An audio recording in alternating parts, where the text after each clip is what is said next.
today, making me do the whole talk. Anyways, I'm Burt Rutan. I now run Rutan Aircraft Factory. We're very small these days, as many of you know who have called the office. I do have an answering machine to help back me up. And if you are a home builder, you can leave a message on it and I will return calls.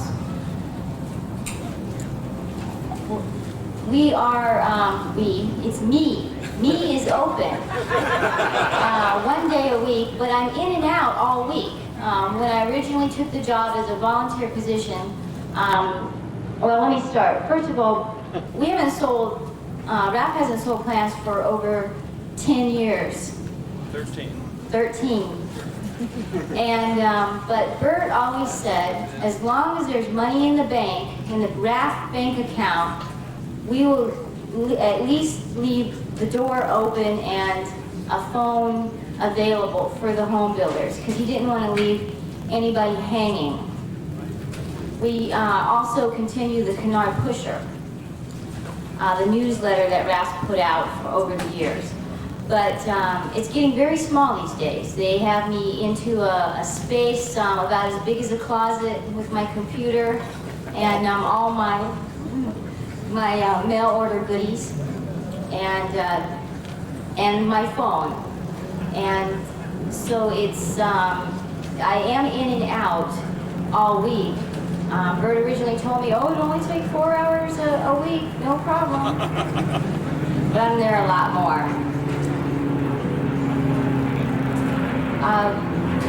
Usually the way that we work it is that if you have a technical question, I can't answer that type of question. So if you fax your question to us, I hand it over to Mike or Burt, and they'll answer it for you. Mike returns a lot of calls in his after hours from home, and I have to tackle them literally in the hallway as they run past on business, but I'm able to get them. You just have to be a little bit patient with us, and we'll get your questions answered. I'm still selling many items, such as Ron's Canard plans and the CD-ROM. Really, the best thing you can do now for yourself is to buy the CD-ROM from Turf Engineering. And we have the developers of that CD-ROM here today. It's really valuable because anybody who reads the Canard pusher knows, in the old days it was all typewritten, not by computer. That means that if you want to specifically look for some valuable information, such as borderlands or license agreement or yakety yak, you have to read all the newsletters. And there's no table of contents. So the value of the CD-ROM is that it has a search engine which allows you to search by word, not just through the newsletters 1 through 83, but also most of the aircraft plans are on the CD-ROM. Now I'd like to introduce to you and make my exit, Burt and Mike.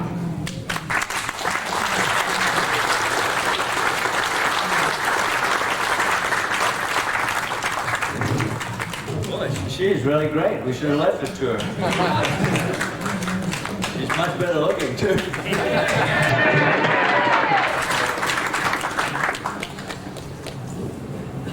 Well, it's an awfully big closet.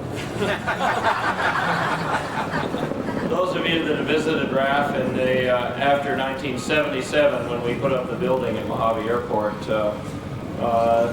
the RAF business office included a lobby and a display area for the airplanes, and what we call the green room, which is where RAF has all the operations of dealing really with hundreds and even thousands of home builders, providing plans, builder supports, and the necessary other things. It was an extremely intensive business for 13 years.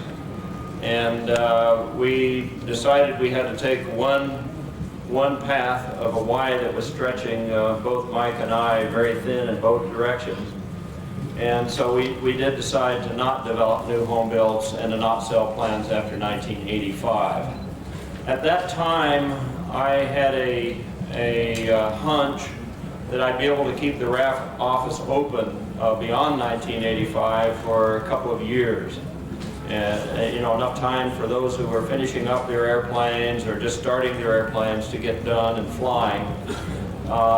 We are still, Tanya is still working out of the lobby of the building 13 at Mojave Airport, and we still have quite a bit of activity to support builders. We haven't sold a set of plans since '85. We haven't licensed anyone to build any of the airplanes. We've not been able to do that since '85. Now, whether we'll be able to do that in the future, I don't know. I did say last year at the convention that if there were some significant changes in one or two areas, that we may go ahead and do that. But it would have to be something that was really meets the big fun criteria. It would have to be something that was considerably better than anything on the field today. I won't come out with another home built that competes kind of equally with a Lancer 4 or these other kind of slow conventional airplanes. So I'm not going to put out a home build and jump back in and as a kind of a normal type of business. As you know, when we opened it up, when we brought the Very Easy here in '75, we weren't normal. We were way out there, and we had an enormous amount of fun in the mid '70s and late '70s, and we had a lot of things we wanted to do, but as it turned out, for a number of reasons, and primarily on that list was the enormous product liability exposure, that we decided to not follow that path and to go and have fun on things that did not have the big product liability exposure and did not have the many opportunities to meet lawyers and to chat with them at length. So I'm not saying that we are done with home building. I'm just saying that if we get back in, it will be something that will be extremely significant. Not just competing along with what's out there now. We are very relieved to see that there are a large selection, very nice looking airplanes out there. Walking up the entry level there and seeing that there's some things that look very familiar to us on a lot of the airplanes, that's not something that makes me mad. Actually, it's something that makes me proud. To see how far they've taken that long, easy wing into a step-in velocity with 6-cylinder engine, and you know, that's kind of neat. There's quite a bit of tail to that I didn't plan for there to be. I don't know how well those kind of airplanes fly. I find that if I do go and flight test them, then I become an expert and I'm called to trials to testify on how good they are. So I hate to, but for that reason, I've intentionally not gone out and flown all the different varieties of home builds that have come after our designs. So I've tended to fly my own. I do like to fly, I do like to travel fast, so I went out and built myself a boomerang. And Mike and I made the last flight just before, or the first flight, excuse me, just before it seemed like the last flight, because we landed gear up, but we made the first flight just before the convention last year, and it's been a wonderful airplane. I'm really enjoying it. It has a lot of range and a lot of speed, and it has a much better than I expected level of safety. I did expect to have to build a light twin that has a min control speed below stall, so that you didn't have to be real careful on your speed to keep from rolling over on your back in case an engine quit. The Boomerang actually turned out considerably better than that. It surprised us, partially because of its forward swept wing, and partially because I was seeking a very large CG range to allow a big guy like me to go back in the tail cone of the fuselage and sleep on these long flights, or let someone else go back there. It is a sleeper. It has you can take any size person and stretch out and sleep in the back. It has a 14-hour endurance. So it's what really surprised me is that airplane has the Long Easy's stall safety. In other words, you can fly it at full aft stick. And at aft CG, it does the bucking like the Long Easy. You know how we buck like this? We don't fall out of the sky or roll off or do bad things. We just sit here and buck. Those of you that fly Easies and Long Easies, even Defiance at aft CG, know what that's like. But what really surprised me with the Boomerang is that while it's sitting there at full aft stick and bucking, I can go to full power on both engines and then feather one of them and not touch the rudder pedals and hold about a pound of aileron to fly the direction I want to, and I'll sit there single engine, not touching the rudder pedals, bucking, and then maneuver it aggressively both ways with the ailerons and the rudders, do whatever I want to do. Usually I don't bother with the rudders. And I find I have an airplane that engine out can be flown. It'll climb at the stall speed, in bucking, single engine, and I can aggressively maneuver either way. And it's just a wonderful, wonderful characteristic to have to address the biggest killer of light twins. Now, I haven't been saying much about that. I didn't talk much about it last year at Oshkosh because I hadn't done the aft CG stalls with the airplane yet last year at Oshkosh. Just recently, though, we had a complete flight evaluation of the Boomerang by Aviation Week. And it was about 10 days ago that they came in and did a flight test evaluation of the airplane. So watch your Aviation Week and you'll see an article that describes what it does. So anyway, I'm having a lot of fun with my home built. I hope that you guys that are flying the 5 home builds that we did sell plans for are also having a lot of fun. The purpose of this forum is primarily flight safety. Primarily to answer your questions that you have about your airplane, and in discussing those questions and discussing the answers to them, hopefully others around you that are building or flying can pick up a tidbit of information that can help you fly safely, may even help save your life. And that's why we come to Oshkosh and support the Easies. That's why we keep the office open. And that's why we continue to put together a newsletter every 3 months. And also, Mike, you want to make any introductory remarks? Depending on how the support goes and the questions and so on, that I think we'll have time also for Mike to talk to you some about his world flight in the Long Easy here. That's definitely a builder support option, although I'm told, I don't have proof of this, but I'm told that he may have operated the airplane over its intended gross weight.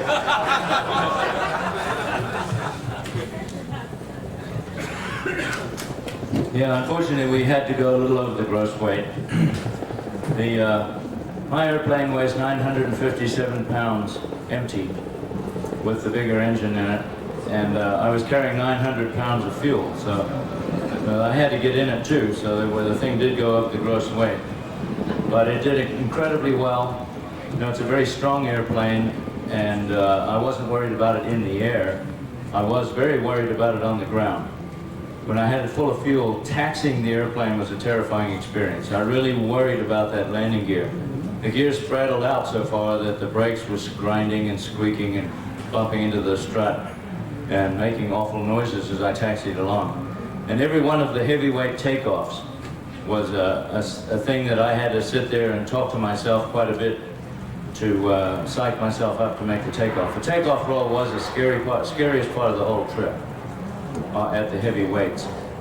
Flying out over the oceans, you know, I had a Matatuck rebuilt engine and it ran flawlessly the whole time, so Once I got used to being over the water, I really didn't consciously worry about it, although I'm sure subconsciously we were worried. But it was a very exciting trip. We met a lot of neat people all over the world, many EAA types all over the world, and we gave talks to aero clubs, EAA chapters, engineering classes in universities. We really tried to go out of our way to let people know what we were doing, and it was amazing the reception we got everywhere we went. So the neatest thing about the whole trip was just meeting all the different people that we met. You get a lot of free food too. Yeah, we got a lot of free food.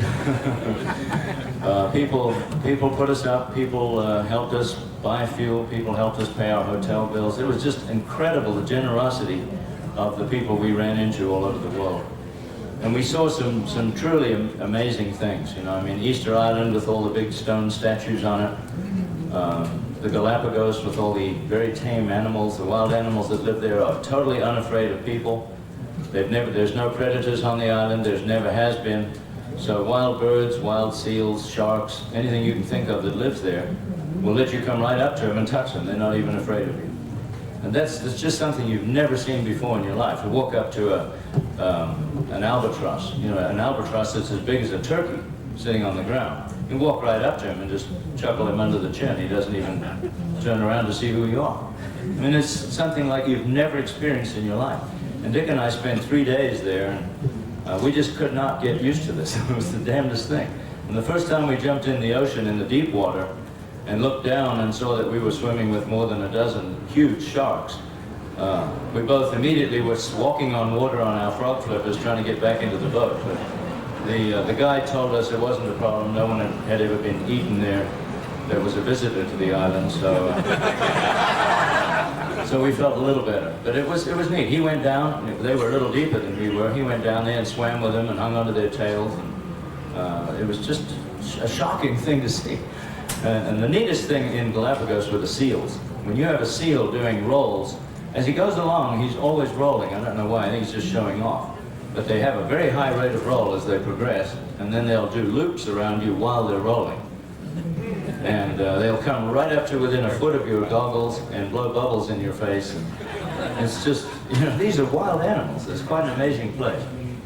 Tahiti was very beautiful. We really loved Tahiti. We went out to some of the outer islands, Bora Bora, Raiatea, Taha, Wahine. And we settled on Wahine as a place to spend 3 days because it was not a tourist trap. It was real quiet. And all the women forgot to put their tops on. So we had a great time there. Just, you know, I mean, it just goes on and on. Australia was wonderful. South Africa was great. Namibia was a real surprise. I'd never been there. Neither one of us had.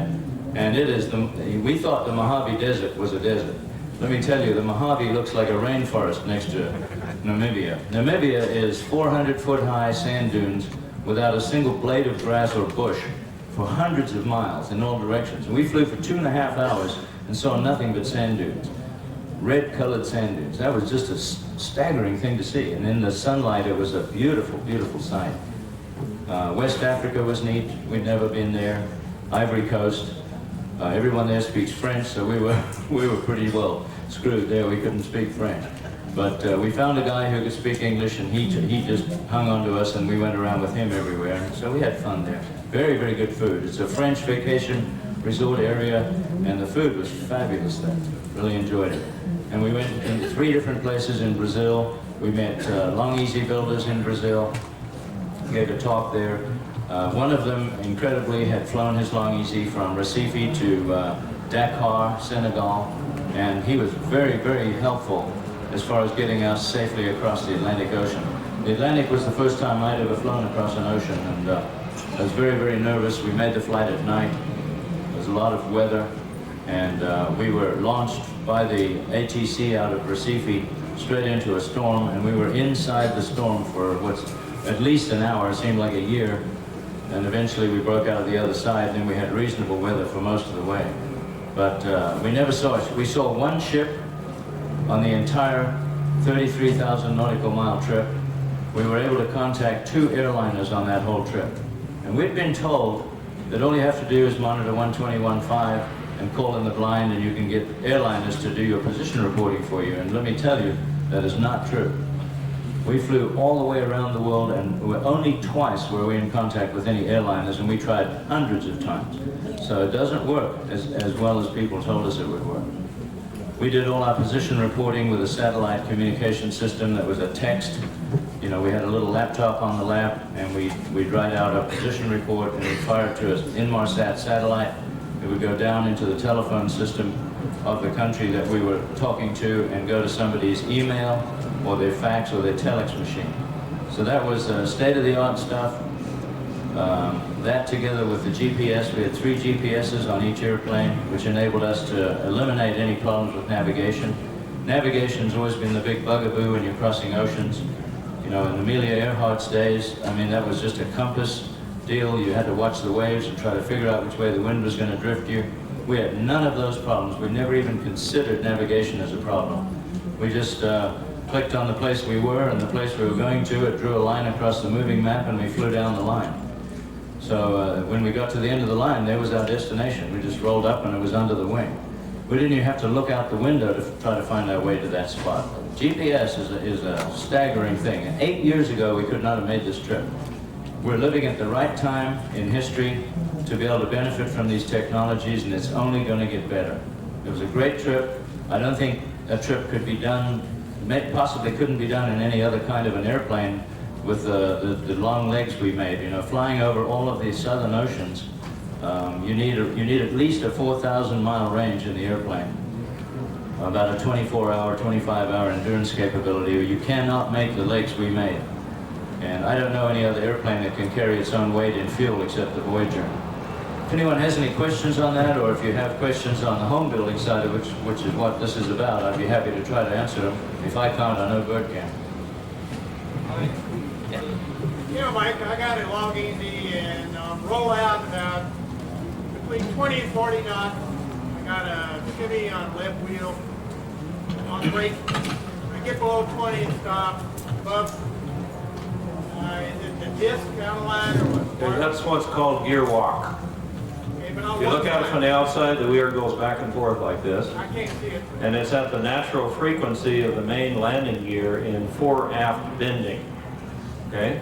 And it's caused by 2 things. One, your wheel is out of balance, Try that. or your brake disc is non-uniform so that it grabs every time. Now it happens during braking, or it happens during just taxiing with your foot totally off the brake. No, brake. Just during braking. Okay. What you need to do is to take your wheel and brakes to a stand where you can analyze it carefully, and you'll find that it's either a thickness variation or a waver. You know, your brake is not braking uniform. It's braking once per turn, stronger than once per turn. You need to fix that. Gear walk, if it's serious, it can take the landing gear right off the airplane. We haven't heard any of those lately, but in the early days with a very easy gear, which was considerably weaker, we had gear damage with gear walk. I've got it very easy, and I have a problem with the alternator mounting plate on the back that's mounted at one end to the number 4 cylinder, head, and I had a problem with that original plate cracking all the way down where it was mounted to the engine case. So this may have caused some other problems, but I just wondered if you recommend a suitable replacement, whether it's thinner stainless steel that can take the vibration and hopefully forestall any future problems with it cracking. One definite solution to the problem with fatigue on the alternator bracket is to take the alternator off and put the original solar panel on the nose. No.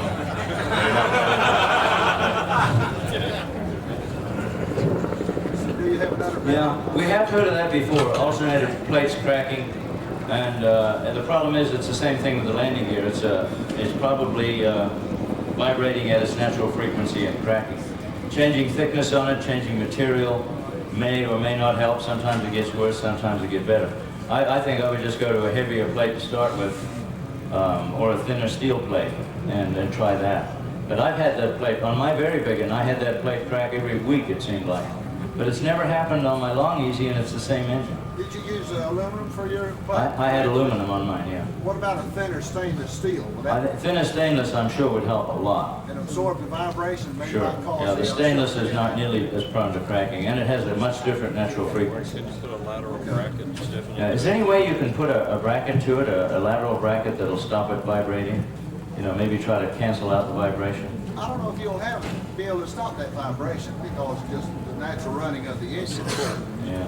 Well, if you can support it, if it's bending, and you can stop it bending, it won't break it. You know, even a small little light bracket, a little light support would stop that. Okay. Yeah.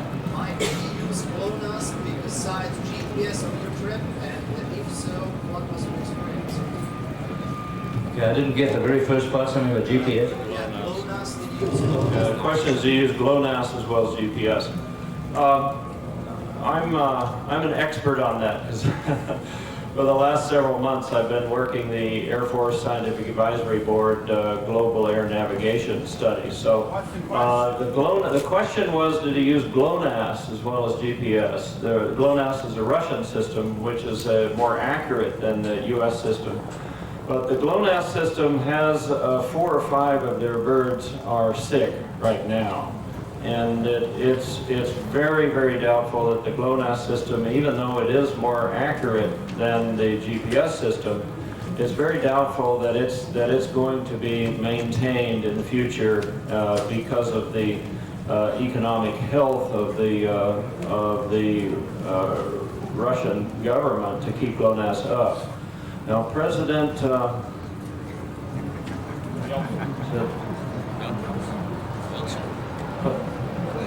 Clinton. President Clinton has promised the world, she has promised the world that the U.S. will provide GPS with a full constellation of at least 24 satellites for at least 15 years and not send anybody an invoice. So they're promising to do this at no charge. Of course, it'd be tough to charge most of us anyway, but when you have the U.S. government, which has a healthier satellite system, come up and say, guys, ours is free, it'll be here, we guarantee it. A lot of the nations in the world actually believe that. The Europeans are skeptical and are not moving towards a sole means GPS navigation. Now, when I say sole means, that means you don't have DME, you don't have VORs at all in the airplane. You don't have anything else. Now, the airlines and the air forces are moving towards a GPS INS. Essentially system. There is definite schedules to turn off the navigational things that we all know and love so well now, like the VLF Omega system that was used solely for the Voyager flight. I mean, they had VORs only for less than 1% of the time. Now, you're telling me, Mike, that you didn't turn on the old VOR at Cocos just to be sure it was there? I didn't think Come on, you could have turned the switch on, dialed the frequency just to know for sure? I'm not sure they have a VOR. Yeah, they do. So you guys didn't bother double checking with VOR.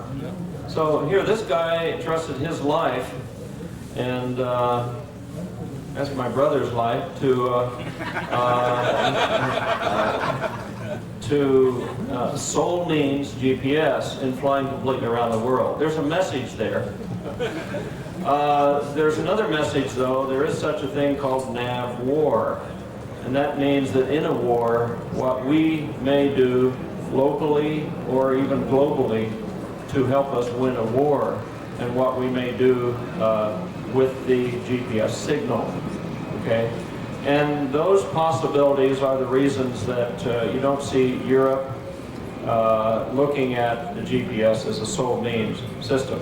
The thing we did accomplish, and it should be, we believe, occurring very soon, is we recommended that we immediately turn the SA switch off. Now, the beauty of that is all of a sudden, we will get precision to be able to do almost a precision Cat 1 approach, not a precision approach, but you're really essentially there. If you supplement it with synthetic vision, then you're better than anything that is even being planned for the airlines.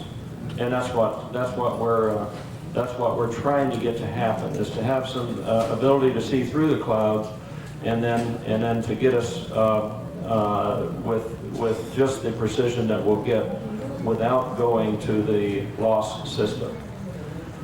The problem with GPS in terms of precision approaches is, unlike the ILSs, there is no off flag. Your ILS, it senses the quality of the signal, and if there is a chance that the signal is not good, you have a flag that comes in that says off, and you know to do a missed approach. Right now, GPS, the way it is, it can be minutes before you know that there's something wrong with a signal, not just a handful of seconds.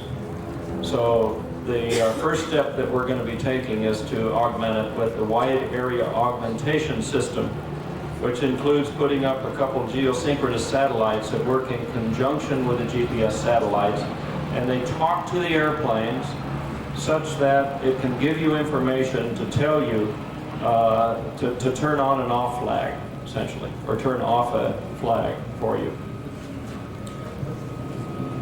But it is a significant thing that these guys sitting out over the massive ocean didn't even turn on their VORs. They had a, there are some folk who wouldn't have that confidence in it, but they are the people that don't fly. Yep. Not to digress too much, but is there any indication that the Europeans might help bankroll the Russian system, or they just want a free ride on one? We don't think that's going to happen. Right now, what they want to do, first of all, they are going to require RNAV capability. When I say RNAV, I'm talking about not going along airways, but to be able to go direct anywhere and to know where you are when you're not on a given highway in the sky. They're going to require that next year in Europe at high altitudes. But the issue is you can do that just by listening to 2 or 3 DMEs. You don't need GPS for that. And they are likely going to be multiple DME as primary, and looking at GPS only as a secondary navigational source. The best news is that the world seems to be moving towards requiring a level of precision and an RNAV capability, but not requiring what you put in your airplane. And the beauty of that is you can put any kind of box in your airplane as long as you can show you know where you are and you can go direct to any other point and you can navigate there. The agencies, the Europeans, and even, we hope someday, the FAA, won't have any requirements on how you do it. Which is kind of good, I think, because then it solves this problem. The Europeans' distrust in the GPS system, we think, will be softened somewhat as soon as we turn SA off. If you look at during the Gulf War, our military went out and bought many thousands of cheap, accurate handheld GPSs like we used, and they turned SA off so they could get better precision to fight the war. Okay? And then after the war, they turned it back on again. When you're up there with a navigational system that the United States is proposing for a primary sole means navigation capability, and then you got some military guy in Colorado in there jimmying with the signal, you can see that that's an issue that doesn't give them confidence. Okay, anybody else? Over here. What you said a larger engine. What engine were you actually using? Well, you're putting me in the spot here. This is my boss. My engine is an IO 360, 180 horsepower. It's not a 200. It was a carbureted engine. I recently went to an airflow performance fuel injection system. I've been very, very happy with that. That system has worked flawlessly everywhere I've been since I put it on. And the support I got from those guys is spectacular. I would recommend them wholeheartedly to anybody who wants to do that. Because that does get you away from a carburetor icing problem. I didn't want to see those kind of problems over the ocean, where there's lots of humidity, lots of chances for carburetor ice. Disclaimer is required. Mike's airplane has structural modifications, extensive ones, as deep as the spar caps themselves, and as visible as a totally different way in which the engine mounts to the airplane. Don't try this at home. Your long easy built to the plans is not strong enough to handle what Mike's been doing on his experimental airplane. Yeah, that is true. I'm sorry I didn't mention that. My airplane does have S-class spars throughout. Center section, wings, canard, the whole ball of wax. So it is not a normal long easy. I've taken over a project for a not so easy Defiant, and the fellas that have gone before me have cut off the gear, shortened the gear length. And I talked to one, and he cut off 3.5 inches, another cut off 5. I'm trying to arrive at how to calculate what is optimum on this. You've taken over the project. Did he license you to build Defiant? He died. He died. I would make sure that you can get his family or someone to license you to build the airplane. Because the problem is that likely we have licensed him to build it, and we don't have a trail on who is the responsible manufacturer of the airplane. As far as a shorter gear on a Defiant, there's two issues there. One is propeller clearance for a slow landing or a hard landing, and another is wingtip clearance on a very strong crosswind landing. Now, generally, a Defiant built to the plans, the second issue is not an issue at all, and that the airplane has only about half the normal side slip capability. A Defiant with a nose rudder can only slip about 5 or 6 degrees. And I've landed the Defiant in a direct 40-knot crosswind though, and a Defiant does just beautifully in a side scrub, strong crosswind landing. And I've always felt that's safer than having a lot of rudder control power in which you can do a big slip and have the chance of hitting a wingtip. I don't know the answer to your question. It's a complex one. It depends on how long your propeller is, and it depends on how much a bunch of other modifications are. But without knowing any details about your airplane, the only thing we can do is to recommend that you go back to the original plans built configuration, because that's the only thing that we have tested and shown to be safe. So the beauty about our freedoms to fly experimental airplanes is that if you were asking Mooney that on your Mooney, you absolutely could not change it. It'd be illegal to do so without you applying for, doing flight tests, and getting a supplemental type certificate. But here in America, you can do anything you want.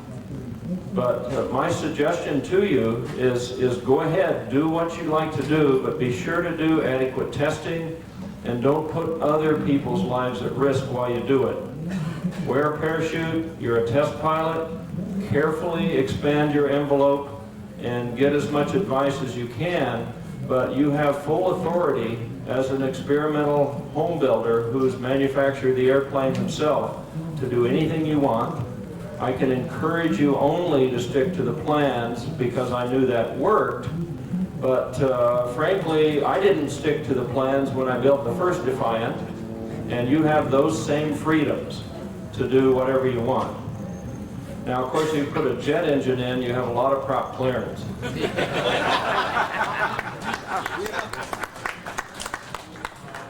question in regard to your Central and South America, there was a restricted category aircraft that was actually a standard twin engine Beech, but because of modifications. And we had some problems. The fact that it was not a standard certificated aircraft. Did you run into any of that stuff because it was experimental?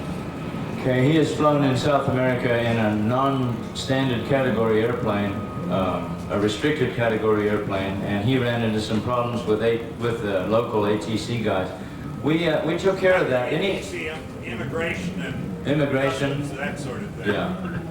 Well, we didn't have that problem because we knew right on the back of our registration form or our airworthiness certificate, it says that you're licensed only to fly this airplane in the United States. If you want to fly anywhere else but in the United States, you have to have written permission from the country where you're going or from where you're overflying. And so we took care of that before we left. It cost a lot of money. But we got permission in writing from every country that we were going to fly over and land at, and so we never ran into that problem. Yeah. Now, Peter Garrison, when he first flew his Melmoth, he went down into Central America, and he went to Japan and so on. He found a solution to that on his travels, particularly in Central America, is that he called his airplane a Mooney on all the paperwork. And, you know, you fly into some of these countries, they think it's just the next model of a Mooney. And, of course, since he's a journalist, he's already, you know, ethically okay to lie, so that so one thing you might want to do is you travel around, just if you don't want to go through all the paperwork that Mike went through, maybe you could call your airplane a Cessna or something. There was a recent altitude record and a very easy, a long easy, with extensive use of vortex generators. Can you tell me? Yeah, Jim Price, with a very beautiful long easy out there, put some vortex generators on his airplane in a number of different configurations, canard and main wing, and did a lot of flight test work doing that, and found that he reduced his stall speed considerably and thought that he could carry more loads or fly up higher with that. So with the extra performance he got out of that situation, he decided to do an altitude record, and he did set a new world altitude record. Are you aware of how high it is? I think it's like 34,000 feet or something. 35,000. 35,000. Yeah, it was a pretty staggering achievement, really. It's manifold. Yeah. Now, Jim is parked right next to Dick's and my airplane out there, and he's usually there during the day. He's a neat guy. He did a lot of research. He's a very careful researcher. And he did a lot of flight tests, a lot of evaluation of that system before he went out and did his record flight. But 35,000 feet in a long easy, boy, I've had mine to 28,000, and it was not climbing well at that point. And I wasn't feeling well either. You don't get a lot of manifold pressure up there. And one thing you can do to go higher is just to install a supplemental rocket engine. Could you talk a little bit about what the correct process would be, kind of in regards to this gentleman who the original builder died, or if you take over a partially? Yeah, the process that we recommend is, first of all, RAF sold and made an agreement to build one airplane to everyone that has serial numbers. Okay? Now, someone that owns that can do whatever he wants with it. He can't open up business selling plans because we've licensed him just to build one airplane. Okay? He can build an airplane for himself, or he can sell his plans or sell his project or sell his airplane to someone else. And what you should do at that point is tell the person who's buying your project, I am licensed, I'm legal, I am promised builder support by Rutans as long as Rutans can give builder support. So I license you to do that. You now hold my license serial number. Now, I'll still provide, as long as we can, builder support to the licensee. And he then can support you. That's the way it needs to work. If it doesn't work that way, RAF now, in its small area, would be chasing plans that float to 20 different customers all over the world. So we do support those who are licensed by RAF to build them, those who have sent us money, and we'll provide that person support.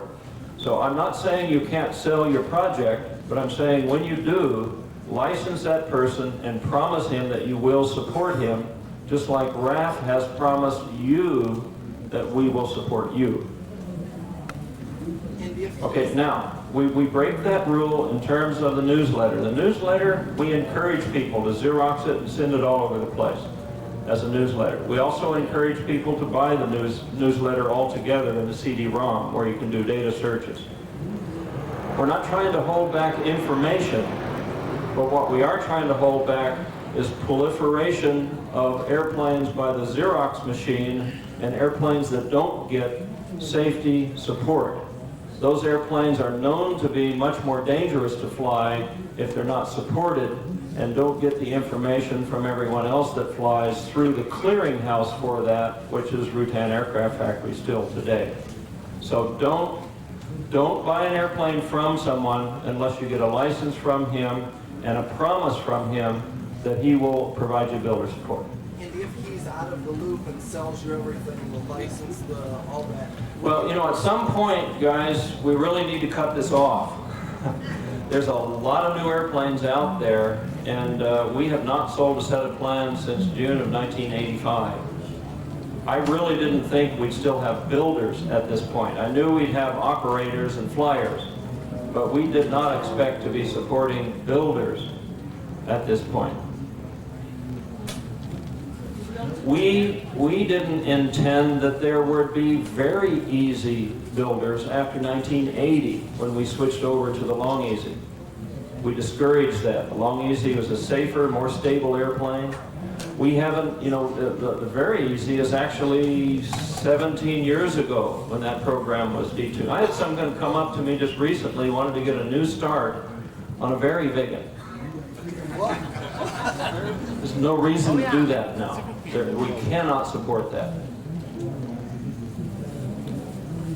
Yes? With regard to the defiant gear leg issue and the Canard pusher, there was some published information about 5 or 6 years ago with the Canard pusher on gear leg height. So I had forgotten that. Did you remember that, Mike? A little bit. The Defiant newsletter. Yeah. Canard pusher. Yeah, there have been two sources of information for the Defiant, Defiant newsletter as well as ours. Both of them the thing about the Defiant newsletter is there's a lot more people who are currently operating the Defiant who submit things for that newsletter. And the people flying Defiant, it's a more focused focal point for information. Unfortunately, a lot of things go to that crowd that we're not aware of, or not as aware of as those that are doing the flight testing with the Defiant newsletter. I'd like that to change. I'd like to get as much information as we can, and Tanya is always looking for things to put in the newsletter. You guys can help us a lot with that. As you develop your shorter landing gears, here? Yes, as you develop your shorter landing gear, as you do those tests, as you get the results of those tests back, please report them to us. We will analyze them and we'll publish them in the newsletter so others in the future who may have the same question get the results of your flight tests. That's why we do the newsletter, guys. It's not to sell t-shirts. It's to do that. We have a demonstration of the CD at the booth, and you'd like to come over and do a search on it, it's there. Yeah, go over by the booth, and Matthew will show you how quick it is to do a search. You can ask that thing, show me where we say flutter and elevator in the same paragraph, anywhere in any newsletters, and instantly there it is in front of you. Where is your booth? The booth is in building... It's between B and D and the outside. It's outside between B and D. Big blue pyramid, you can't miss it. Bravo and Delta. Big blue pyramid. Big blue pyramid. It's a big blue pyramid. Other questions? Yes, sir. I'm from Hawaii, and we've got we got a cozy and 3 Long Easies flying now.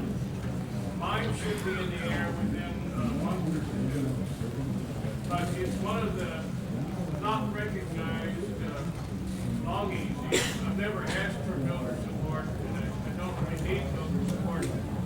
When the FAA asked what serial number I had, I just arbitrarily picked number 69. And I just wondered if you want to know what is in the air. Would you like to Are you telling us that you built your Long Easy from a set of Xerox plans? I bought it from somebody else, and I was too stupid Yeah. to. Well, let me tell you, Doug Shane, who works for me also, he has an airplane that looks just like a Long Easy, but it's registered as a runabout. And the reason it is it is modified, and as such, it really is not conformal to the Long Easy design. You say you don't need support. That means that you yourself have decided that it's okay for yourself to work in a vacuum from the information that other people have found in flying their airplanes, and that's fine. That's certainly your privilege, and it's certainly appreciated. However, number 69 is owned by my brother, I believe. I don't know why he likes that number, but he put it on the tail of the Voyager also.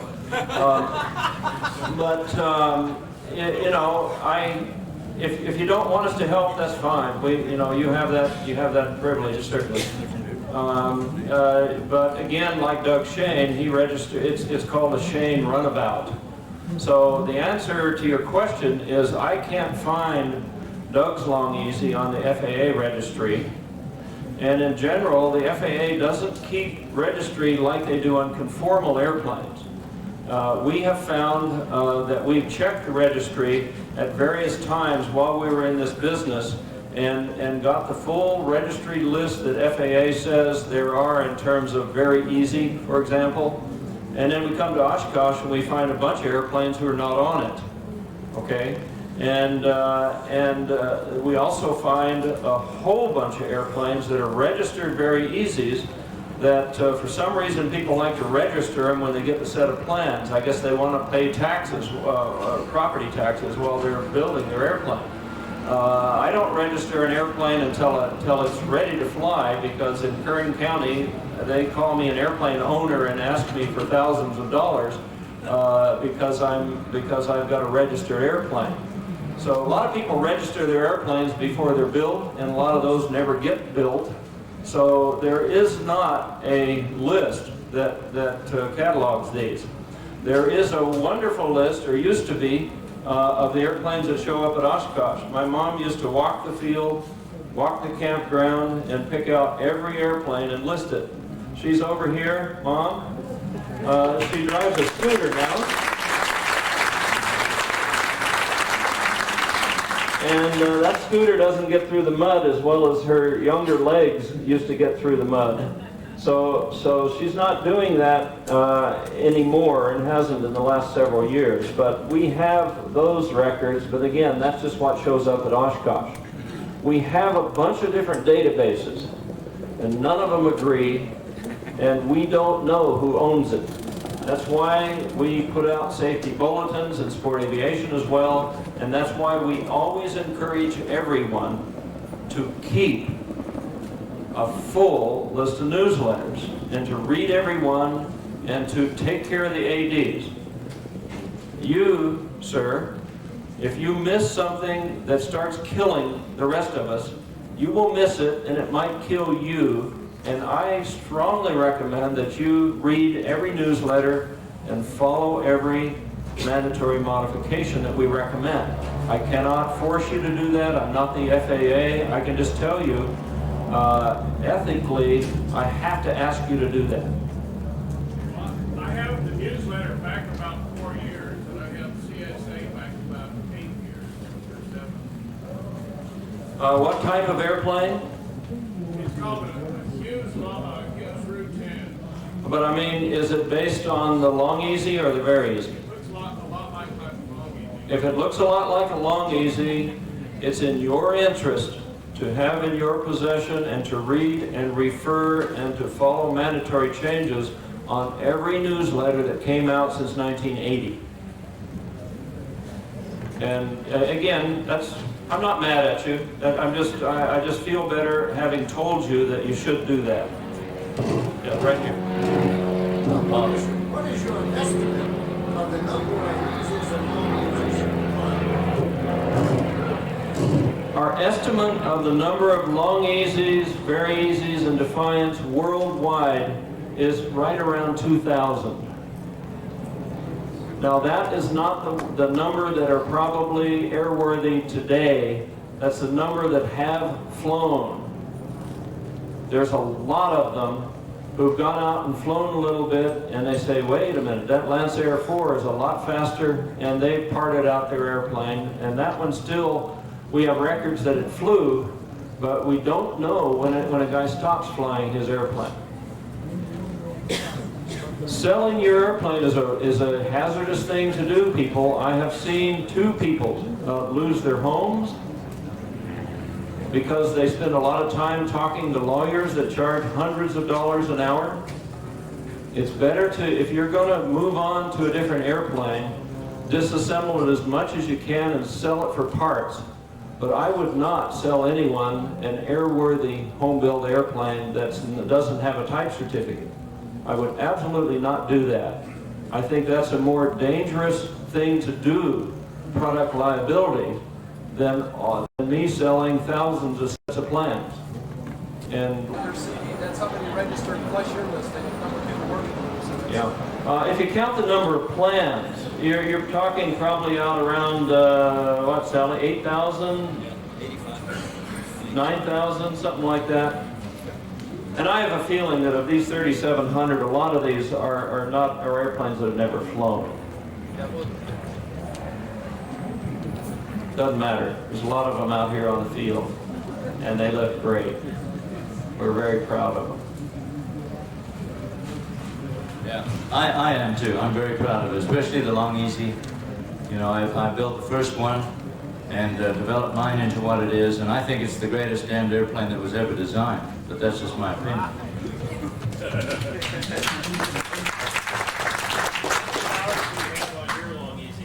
I don't have so many hours on mine. I'm about 2770 now.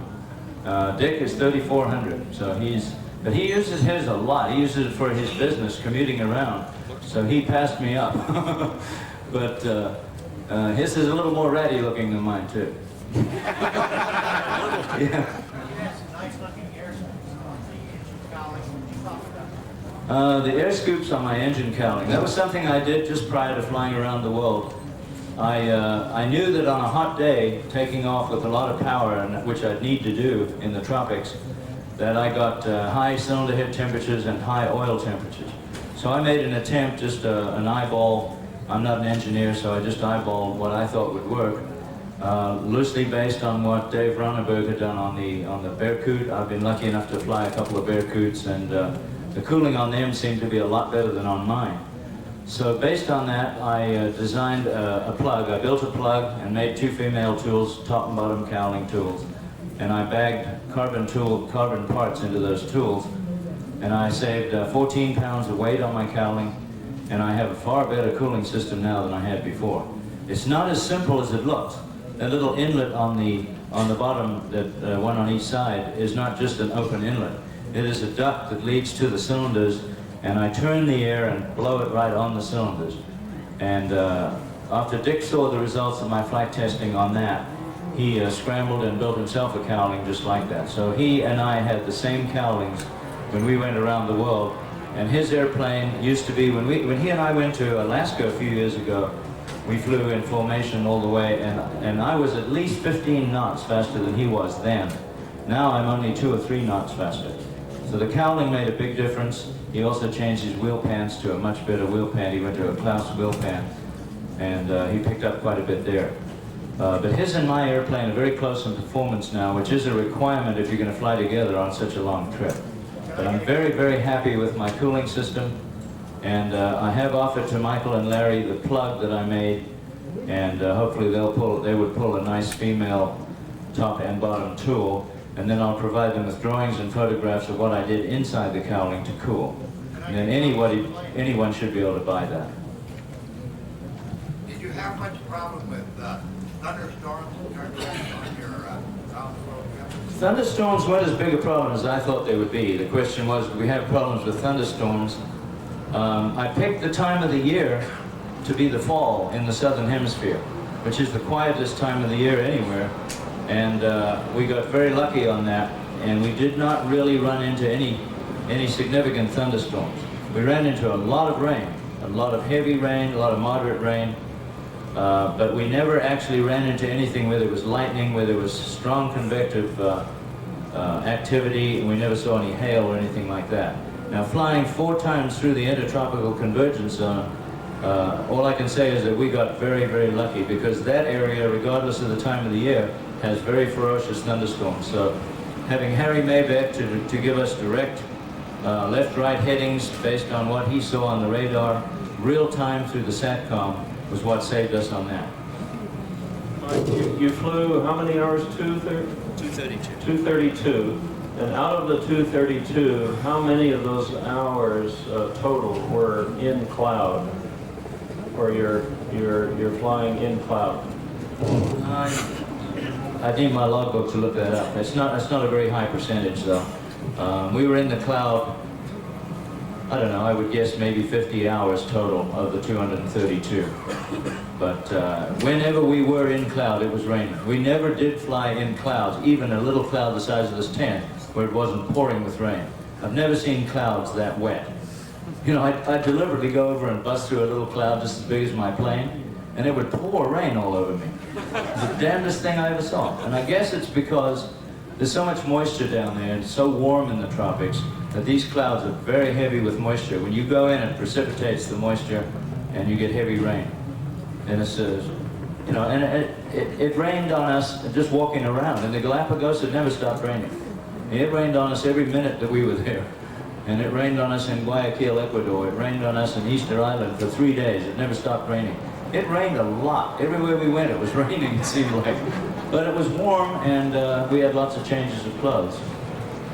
I'm from Mojave. I didn't understand. Now, when it's doing this, are you able to breathe? That's right. We get 3 inches of rain a year in Mojave, average. And in Reunion Island, where it rained on us for 5 days without stopping, they get 14 meters of rain a year. That's about 605 inches. So, you know, that's a considerable improvement over Mojave. And we can still breathe. What kind of propeller did I use? My propeller originally was a Great American propeller. It's a multi-lam Canadian hard rock maple core that I ground down over the years and cut the tips off about 3 inches, and I put about 20 plies of carbon on each blade from the root out and carved it to a shape that I thought looked good based on just hunches. You know, I don't know what I'm doing really. I did a lot of iterating though. I have 2 of those props, and I just continuously iterate until I get a little better or a little worse, and I try to, and I slowly improve them. I have 2 pretty good propellers that work on my plane. They wouldn't necessarily work on your plane though, due to the weight, due to the inflow into the propeller. Everything about the airplane changes how well the propeller performs. Oh, and on that, for years, I've been running those 2 props now for at least 12 years, maybe more than that. The airplane's 17 years old. And yeah, I bet it's been 12 or 13 years. And I've always had the rain just erodes the leading edge away. I mean, going to Alaska, I destroyed my propeller. Fred Keller had to do a major repair on it in Anchorage, or I couldn't have got home. I cut 1 inch off the leading edges in the rain. And he built it back up with flocks and repaired it for me, and I was able to limp home and fix it. But I will tell you that for the round-the-world trip, I sent both props up to Michael and Larry in Boonville, and they now have the capability not only of producing propellers based on Bruce Tiff's very good design propeller. They bought all of Bruce's tooling and are now in the business of manufacturing B&T props. They can't call them B&T props because of the family, but it is essentially a Bruce design prop. They're using his templates and his airfoils. But better than that, they're also able to put the leading edge that Bruce invented and developed on your prop or my prop or anybody's prop. And I got to recommend that wholeheartedly. Without that, I would not have been able to make it around the world. It did get eaten up in spite of being a very good leading edge, but it hung in there until we had gone, that distance. Mike, could you describe your airflow fuel injection installation? My fuel? Your airflow fuel injection. Oh, the airflow fuel injection? Well, that's just a commercially available fuel injection system that is built by Airflow Performance in Virginia, I think they are. And he used to work for Bendix. He worked on repairing Bendix throttle bodies for 25 years. He went into business for himself and designed a similar but not the same system that he felt fixes all of the basic problems that there are with Bendix throttle bodies. And he's been a great guy. Don Rivera, you talk to him and his wife, they're just incredible people. If you look out there, almost every single one of the aerobatic airplanes out there, from the top guys on down, they all use that system. I am very, very pleased with that system. It's fairly expensive. You just give them a call, they'll send you one, you send them a check. But they have them tailored to any engine that you can think of. They're very, very nice. Did you have to put an additional fuel sump in at all? No, it's just you have to change the fuel pump. You have to go to a high-pressure fuel pump, mechanical engine-driven fuel pump, and a high-pressure electric boost pump. But it's just a bolt-on other than that. Tanya's put a little note on here about talking about epoxy. I know a lot of you guys have been having some problems with epoxy. One of the problems that I have trying to support you on epoxy is that at scale, we go through a lot of different kinds of epoxy. We tested in the last year more than 70 different epoxies in our R&D department, where we have 2 full-time guys, 2 Enstrom testing machines, lab testing machines, where we can do layups and tear them apart. We can measure peel, we can measure shear, we can measure tensile, and we can characterize an epoxy using any particular layup you can think of. The problem with most of those epoxies is that very few of them lend themselves to a home builder working in his garage, trying to ratio it out himself, trying to store it so that it doesn't get affected by humidity or it doesn't go out of shelf life. At scale, we buy the stuff in dozens of 55-gallon drums. We don't buy it by the gallon. And so we store it in special areas. We, in many cases, have desiccant mounted on in manifolds around these drums, and we very carefully store our epoxy in a particular condition that you probably aren't so capable of doing or wouldn't want the expense of doing. And so when we find a very good epoxy, it doesn't necessarily work for you. If I was building my airplane again, I would just simply go back and use safety epoxy, and the hell with the consequences of the MDA. I've been bathing in safety epoxy since 1978 or 9, and it never bothered me. That isn't to say that it would bother you, but that's what Burt did when he built his boomerang, and I think that's significant in itself. The safety epoxy is still available, and it's called Easy 10 epoxy. It's made by the same guy, literally, who made it before. He works now at a new company. He brought the formula with him. The epoxy is exactly the same material, has the same physical characteristics, and we have never found anything that wets out as good and that works as good across the board using all of the criteria that you need to use. Many epoxies will work. Some of them much harder to work with than others. Some of them are real hard to get air out, real hard to wet out with. As an overall, safety epoxy beats virtually anything. The old original RAE epoxy is still available. It's still a good option. It's plenty strong to build an easy type or a Defiant type airplane. But I think that just about covers everything on epoxy, unless someone's got anything else to say about it. Yeah. What do you guys do to protect yourself at where you work for epoxy? Depending on the epoxy, we'll go as far as wearing a full suit from head to toe. We'll wear gloves with liners, sometimes double gloved. We always wear respirators, goggles. We get really carried away. And our guys change those gloves often. I mean, it shocks me how many gloves we go through a day at scale. But they put a cotton liner on, they put two gloves on, and then they work maybe for an hour, maybe for an hour and a half, and they change all that whole thing out, throw them away. And that's why we don't have problems there. If you sit with one single pair of rubber gloves on through an 8-hour layup, you are going to have dermatitis type problems with your hands. There's no doubt about it. Because this epoxy, some of the amines and different chemicals in epoxy will find their way through without tearing the glove. They'll find their way through those latex gloves. And they'll mix up with your sweat, and they will get into your skin, and they will cause rashes and different kinds of problems with your hands. And then there's also a much bigger problem than that, and that's breathing the fumes. If you lock yourself up in a basement and seal all the windows with gray tape, and then go in there and do a long, long layup, you're breathing these fumes, more and more concentrated levels, and that'll wipe you out. It really will. We don't have that problem. We have a 20-foot high ceilings in our buildings. We work with all the doors and windows open, and we have swamp coolers that change the air in the room often. We have lots of fans, and we try to provide the workers with the best possible situation they can get. And you need to do the same thing. You're no different than anyone who works at scale. You need to put a big old fan blowing cold air on you all the time. Not on the part, but on you, where you can breathe it. Any other questions? We got about 1 minute, I guess. Where's your airplane on the field? My airplane and Dick's airplane and Jim Rice's airplane, all three are parked right outside what used to be the brown arch, and now is a red and black arch that says EAA convention. So we're right there. As soon as you walk through the arch, it's on the right. They're both parked there. On the wing of Dick's airplane is a very well marked out map that shows where we flew and all of our numbers, how much fuel, what our average speed was, how far we went, how many hours we flew, and that kind of thing. You got anything else, Burt? Yeah, Matthew, did you want to say anything else about the CD-ROM? Just a couple of things. Okay. How you doing? Real briefly, this is the CD that we've been talking about. That was the loudmouth gentleman in the corner 2 years ago when the tent was over there, this particular forum.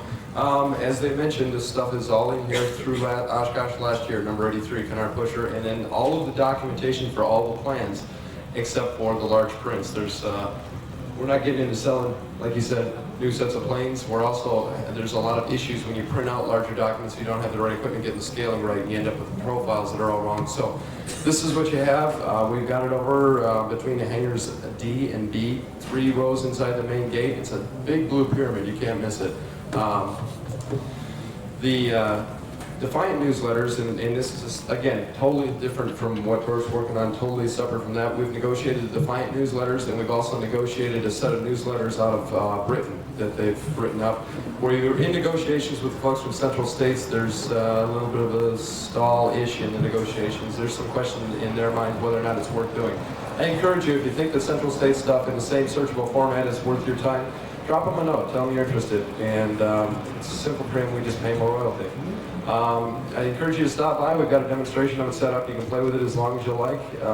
We have a couple other things going on over there. We've got a solid-state lighting system that drops the current and it never burns off for all intents and purposes. And we have a trailer that you can move your entire project without taking the wings off. And that's hardware that's over there. So thank you. Take care. How much?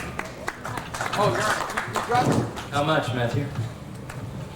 We dropped the price for the show, just for the sake of the folks coming here. It's $2.95 for the set. We owe Wisconsin, the state of Wisconsin, a little bit, but it's typically $3.25 if you get it from us through the mail. I can tell you from personal experience, that thing is really worth having. When I get questions from you guys, it's so easy for me to find the answer if it's in the newsletter. Whereas before, it was a major deal trying to remember where it was. And so I use that extensively myself right in my office, and I would recommend it wholeheartedly. I'm sorry, one of the big questions that keeps coming up is, are we going to keep the next versions of these things on CD? We're in the works to put together a CD that'll have some more fun stuff on it. It'll be a lot cheaper. We're going to give a break to the folks that have already had the CD because they've already paid for the search engine. Yeah, latest newsletters will be in there. We've got some video footage, and I was up flying with a great group of guys out of Nevada the other day, and we got some nice air-to-air footage of some stunt maneuvers, little fun stuff. But the other new Canard pushers will be in this next CD. Okay, thank you very much.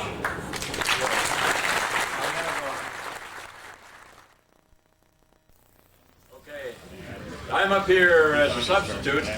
Burt just informed me that he jogged all the way from the northeast corner of the airport because of the traffic. That's for real. And Nick is always here early, and I don't see him, and I have an idea that he's stuck out there somewhere. It's jungle out there. But I guess that Burt wants a minute to catch his breath, and we'll just start him out.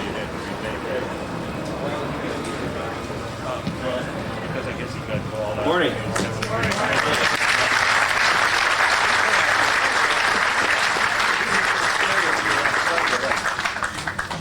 I was going to write this talk driving in this morning, but I ended up, I've got real squiggly writing here, so. Okay, what's the difference between a golfer and a skydiver? Okay, a golfer goes whack. Oh, shit.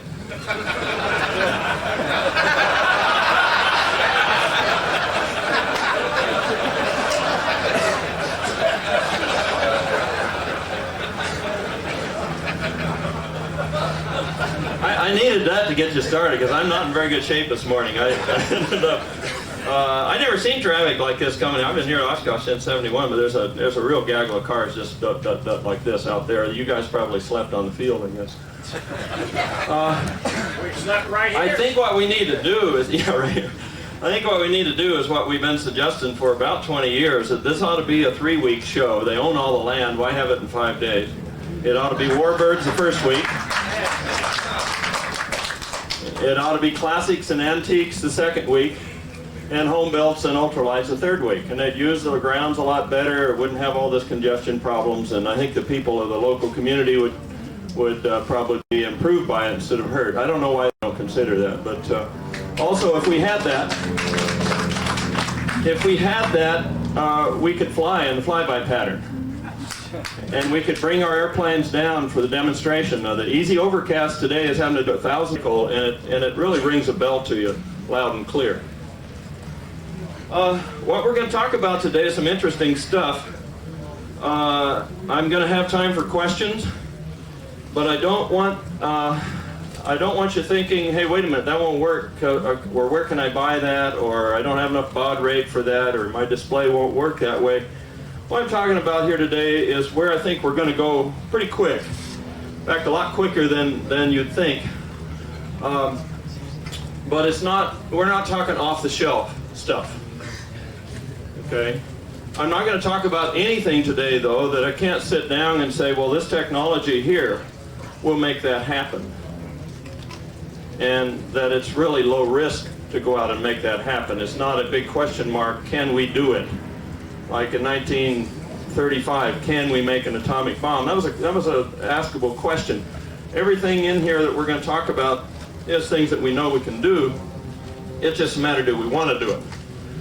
Now, first of all, whether we want to do it, that's a real good question. Depends on where you read, depends on where you look. You know, you look outside, there's not that many airplanes flying. You hardly see airplanes in the air.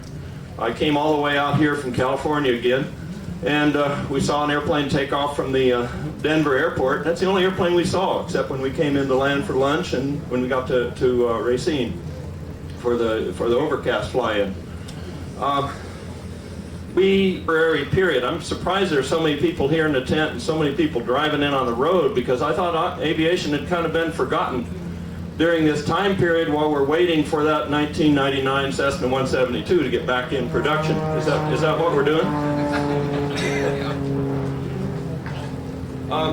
Obviously not. I'm real concerned that we do the right thing so that we can actually use the skies safely, efficiently, and in very large numbers, like we use the roads, instead of them being a vast wasteland of nobody up there, even though it's a very convenient way to get around. When I say the right way, let me ask what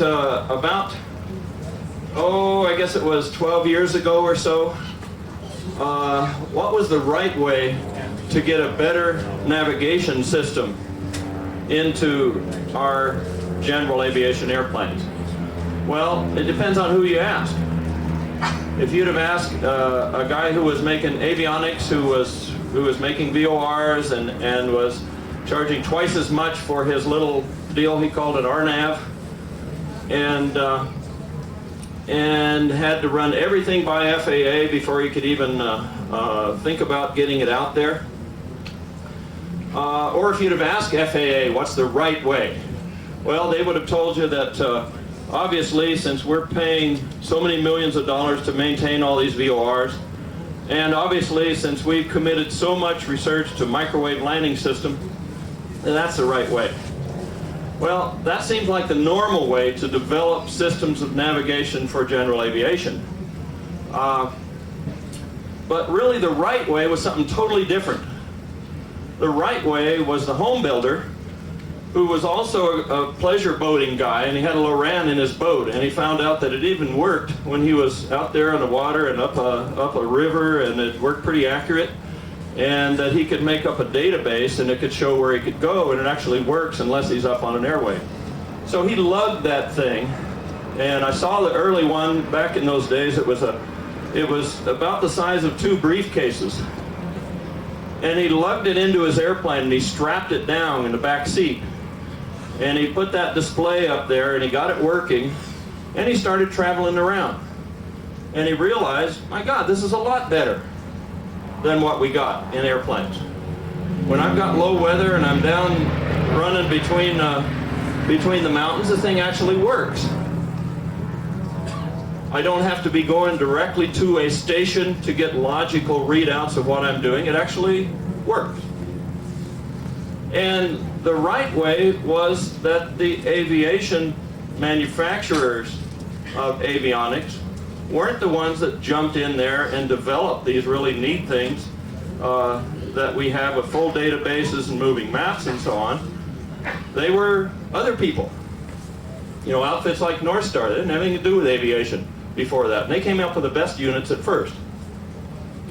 Now, what I'm getting at here is things came bottom up. And I see that track of when the home builder put a Loran in his airplane and thumbed his nose to the FAA because they don't control the navigation, and found that he could navigate better and more reliably and safer without using their equipment. He was making a statement. And I see that as more of a turning point to what we have now in general aviation for navigation than anything else. It made a point that you can come from the bottom up and you can afford things that the military only has. Now, it wasn't that long ago when the military thought they'd be the only ones navigating with GPS. Now, you've seen what's happened, and everybody has this kind of impression that, hey, we're there now. God, we've got this marvelous improvement. Anybody that flies a moving map, particularly the big ones that you put on a computer so you have all the nice color and all the data right in front of you. Anybody that flies that realizes that that is as significant a change as when we went from the old radio range to the VORs. Now, how many here have flown the radio ranges? That, I'm not even going to describe it. There's not enough of you that have flown it to understand it, but believe me, this is as big a step, particularly since we can work with a real database, and particularly since we can work with doing a precision approach to your backyard instead of airports necessarily, and that's a key to what we're going to see in the future for general aviation, to be able to navigate precision to anywhere. And particularly since that you're able to go out there and navigate better, not using any equipment at all that's controlled by the Federal Aviation Agency. And that's a key. I'm going to talk about that later on today as far as it being a key to opening up the skies.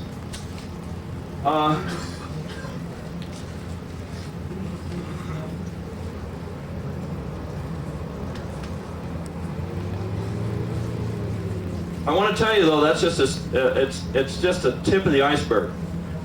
Well, since I kind of started on navigation here, let me continue just a little bit and tell you what I think we're going to have relatively soon.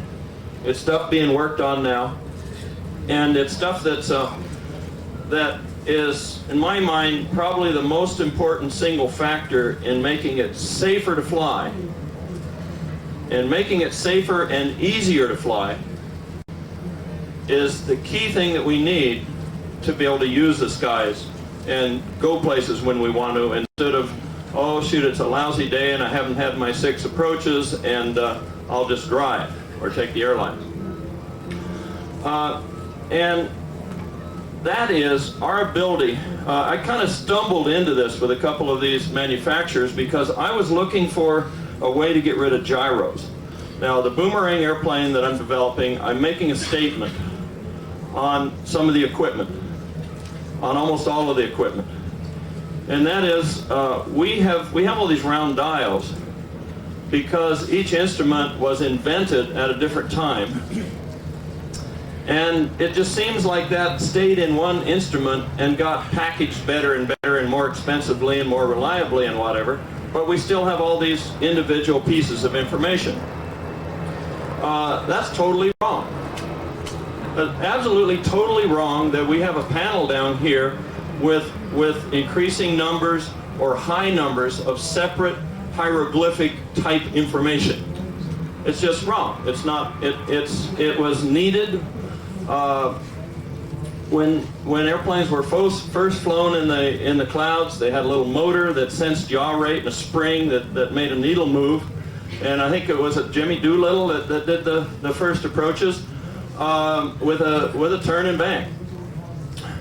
The turn needle at that time was a significant, wonderful thing because it meant by keeping that thing straight up, he knew that even though he couldn't see the ground, he could steer his airplane in a level attitude, and he could turn it over here.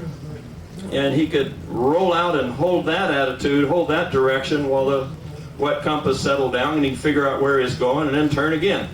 A very significant thing. The stupid thing is that we, even on glass cockpits in airliners, we have a turn needle and a ball. You know, it makes no sense at all. The turn is which way the mountains on the horizon are moving, which way your picture is turning. That's what turn is. It's not an angle. It's not a meter doing this. Okay, let me back up a little bit and see how I kind of stumbled into this. First of all, we've been working the Tier 2 Plus program with the U.S. government to provide a very high performance imaging platform. It's an airplane that could fly from here to Los Angeles at 65,000 feet and image somebody coming out of their house in San Francisco for 26 hours, 27 hours. Gather all that data, send it real time to a satellite so a guy sitting in the Pentagon can watch the guy coming out of his house in real time. And then the airplane has enough fuel to fly all the way back to Oshkosh and land, unrefueled and all automatic. That's what the Tier 2 Plus program does. Now, as far as an airplane, it's a pretty damn tweaked airplane. I mean, you know, more so than Voyager. Not as much as Voyager in terms of the structural efficiency, but more so than Voyager in terms of the aerodynamic efficiency. Okay, but enormous demands to make that happen. Well, I'm an airplane guy, and normally I focus on the aerodynamics and the structure and the propulsion and landing gear, that sort of thing.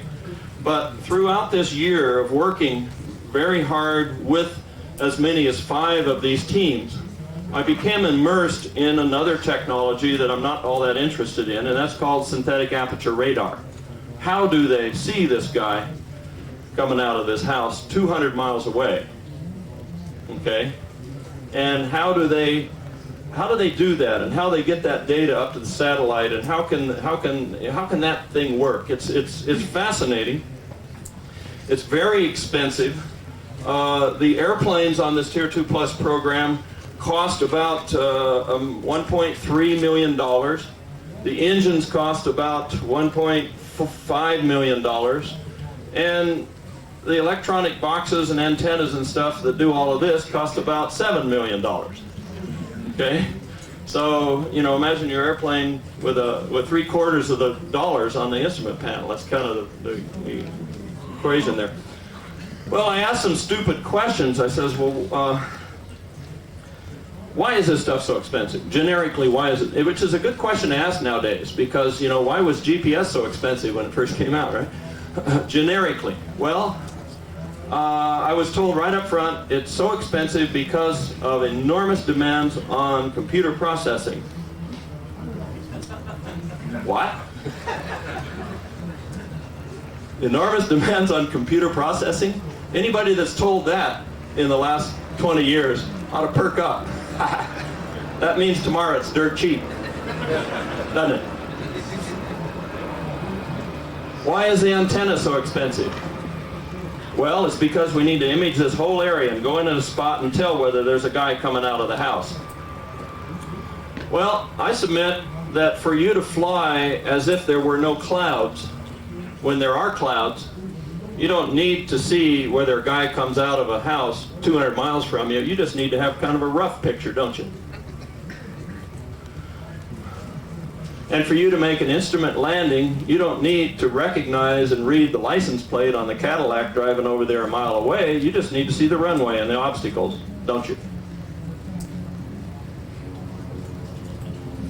I started off real easy. I took this guy and I says, what would it take for you to just do, instead of scanning and making me an image, what would it take for you to scan over here just in vertically, and over here, and over here, to find for me the horizon. That's all I want you to find is the horizon. Again, this works night or day and through clouds and rain. Just find the horizon. Because I know if I can find a horizon over here, I can find a horizon over here and over here. Wow, I don't need that damn gyro, do I? And I don't need that damn vacuum pump and vacuum pump regulator and the plastic hose and all the other garbage that somehow we don't complain, even though it won't even go 1,000 hours without failing. It's a critical element to keep us upright in the clouds, and it fails and we don't even complain. Put that in a car and they wouldn't buy the car, they'd buy a different car. One of our big problems, guys, is competition. We don't have competition. Cessna now has bought Lycoming, so all the Cessna airplanes have Lycoming engine. They think that's real wonderful. It ain't wonderful for us, is it? It's not going to be as important that those engines be the right price, is it? You don't have to go very far to understand the importance of real competition. I mean, the Russians are learning this, and they seem to know it better than we do now. We seem to be worried about political correctness when we don't understand about what competition buys for our quality of life. A good example of it's right here on the field. There must be a 20-year contract with Zogs. I don't know, maybe 40 years.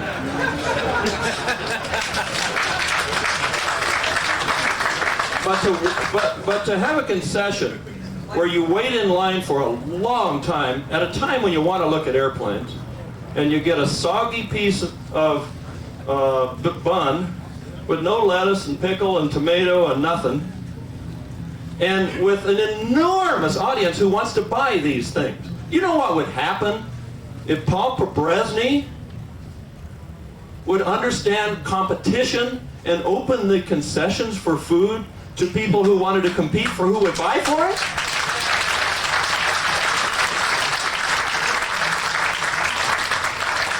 If he opened this air show to competition, there'd be carts coming out on the flight line, flame broiling, cooking our food right there and handing it to us for 75 cents. Wouldn't there? Because people know that there's an enormous market here.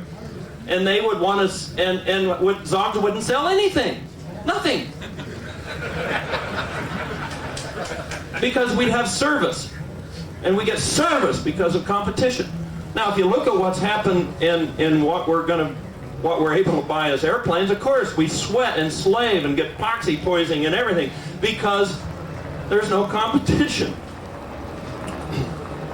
Okay, the answer to my question about what if I go zit zit here, zit zit here, zit zit here, instead of like this and then make an image, okay, was, okay, first of all, I was asking questions like, how big does the antenna need to be?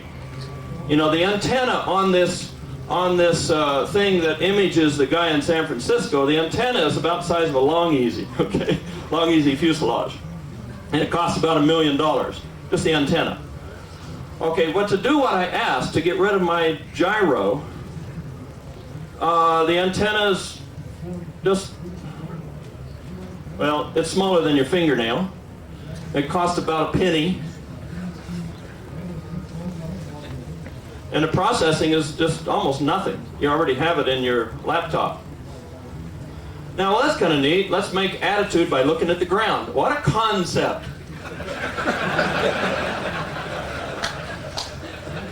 Make attitude by looking at the ground. First of all, keep in mind, I told you I started real crude.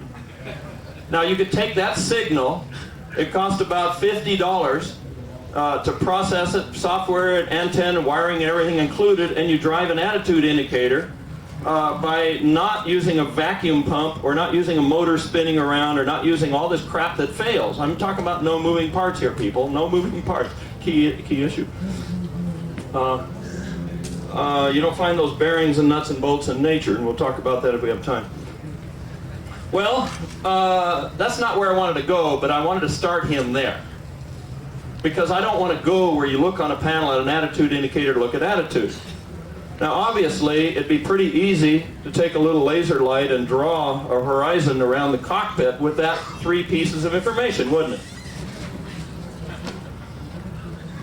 Gee, what if it failed? Well, I don't know whether you've tried this or not, but if you take the GPS course data on, how many here have GPS in their airplane? Just take the course data, put it into your laptop computer, and make an attitude indicator out of it. In other words, as it's changing course to the left, it banks. Keep in mind, you have true speed there, don't you? You have you have ground speed, and you have latitude, longitude, so you can get the radius of turn that you make.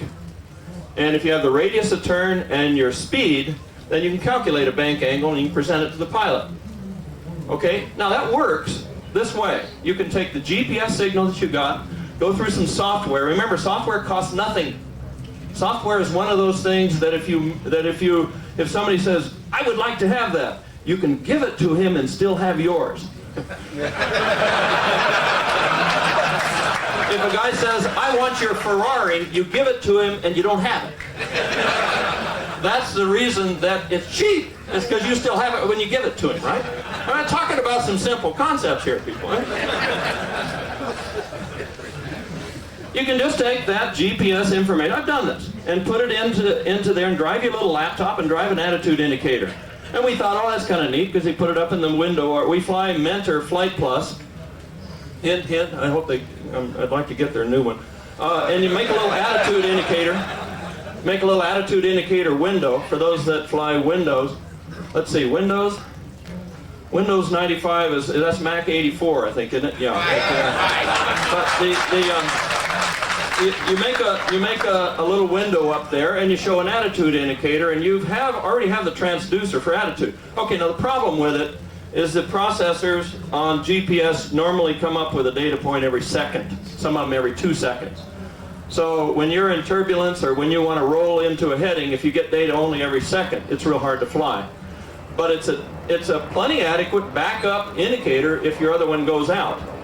And I think we'll see in GPS units relatively soon, we'll have pitch and roll attitude data. Okay, now you say, well, gee, pitch won't work because it's way off. Well, watch it sometimes. It makes its way off big jump when it changes satellites, but you can smooth that. While it's not making its way off jumps, it's relatively smooth. Believe me, I've flown it. You can make a pitch and roll attitude indicator with just your GPS information. But again, guys, that's not where we're going. All that'll do is save a little bit on this business of reliability of gyros. Okay, and having a redundant attitude indicator when your vacuum pump every 100 to 500 hours decides to seize up, right? Where we're going with it, though, let's take the next step. I asked the guy, says, well, gee, what would it take to give me an image so that I can coarsely see the ground? I don't need to look at the guy coming out of his car. And what would it take to give me an image so I can be sure that that's the runway? And that that's the building on final? And that that's the telephone wires coming over when I'm real close? I need to see them. I don't need to see them at 2 miles, but I need to see them at a half a mile. Okay? What would it take to just do that? And really there's a couple approaches to look at this. The most obvious one is turned out not to be the most interesting one.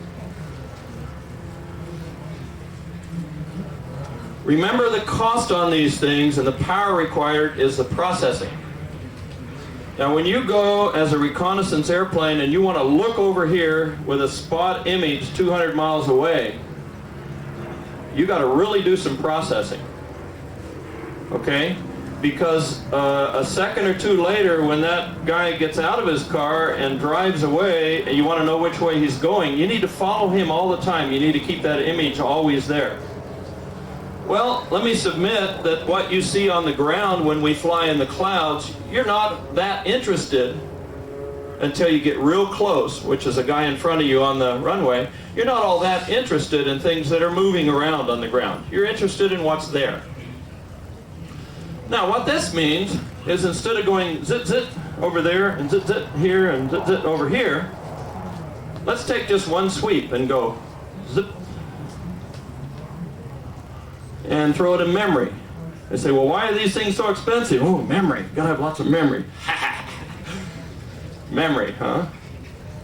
Guys, we are moving molecules around now for memory. We got the memory problem solved.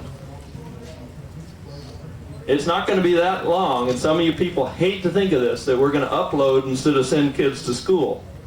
Because memory is...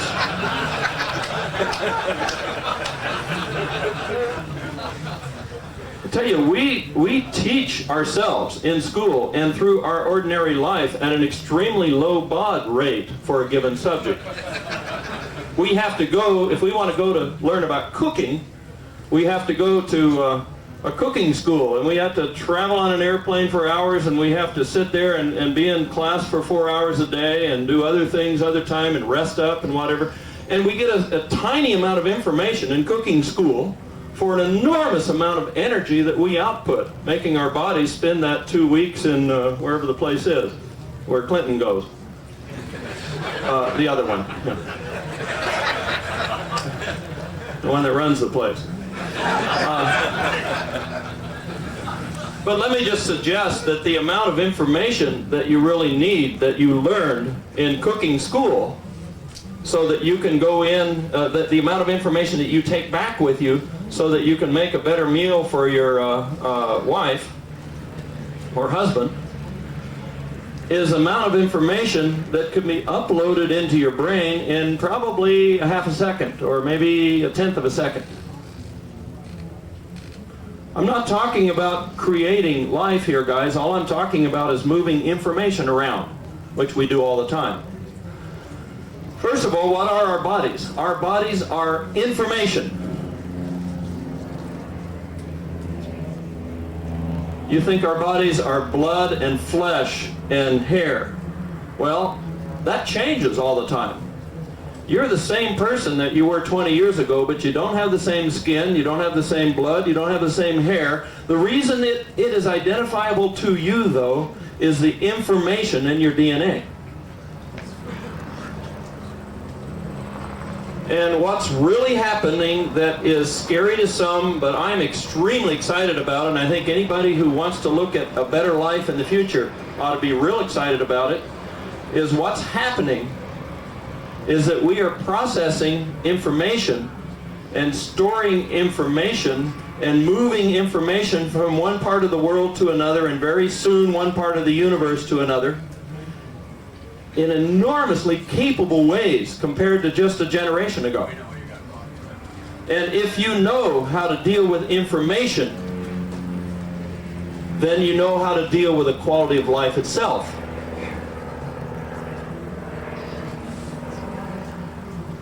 Everything that I'm going to tell you today about airplanes of the future is only a temporary thing. Because the next step, we won't need to go anywhere.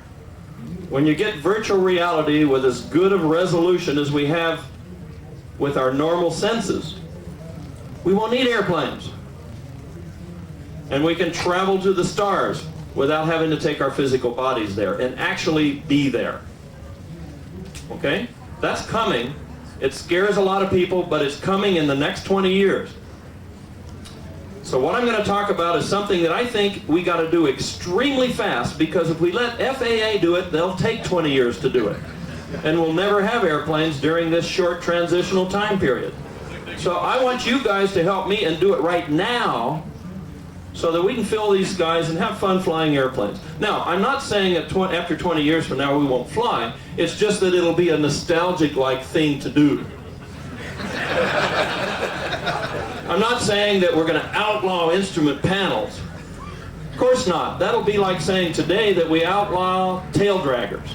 Of course not. A lot of us would be really mad if we outlaw tail draggers because we like the nostalgia of a tail dragger. And I'm saying that 10 years from now we ought to think of an instrument panel and of an instrument rating and of this stupid concept of when you fly in the clouds, instead of looking out here, you look down here and page through numbers and turn needles and look at this dot dot. I mean, it's crazy, isn't it? I mean, it really is crazy. You know, we'll think of that as nostalgia.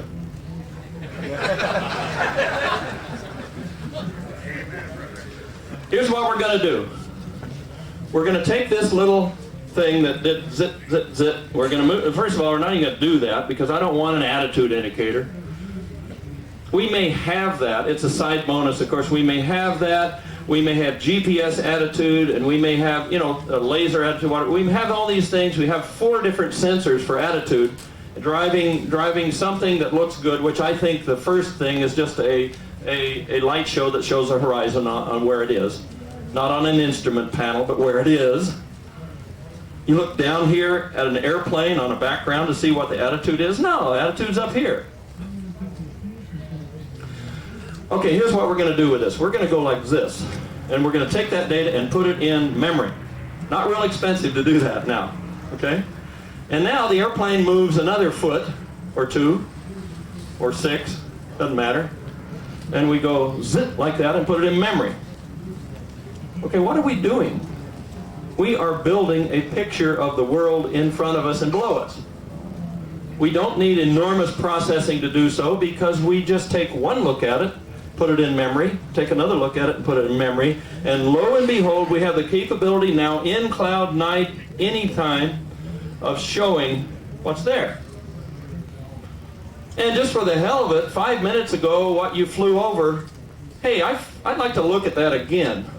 You don't have to turn around and go back and look at it again. You turn your knob on your computer back 5 minutes and you zoom in on it and see, oh yeah, that was Charlie's house I flew over 5 minutes ago. We can't do that now with our eyes, but we're going to be able to do that with this system. The neat thing about this system is you can be in fog, in cloud, in rain, and you can fly without using GPS, by the way. You can fly right up a canyon just like pilotage, mountains on both sides, because you're actually seeing them with radar. If it's there, it's got to be there. If the lights go out, yeah, you better pull up. But if it's there, it's good data. Unlike this needle, if you turn the knob a little bit the wrong way, it may be over there and you run into the mountain. That's why accidents occur, right? Or if you looked up something in this book down here wrong. That's why accidents occur. What we're talking about for the future here is things that are extremely, extremely reliable. Okay? Now, this picture that we're going to have seeing through the clouds or at night initially is not all that good. Doesn't have to be that good. If you've got a horizon here and a mountain over here, you definitely see it, even though you're up at 12,000 feet. Okay? But as you get down lower and lower and closer to your airport, which you find by GPS, first of all, we don't need any more accuracy than GPS than we got right now. We don't need the FAA's differential GPS equipment, do we?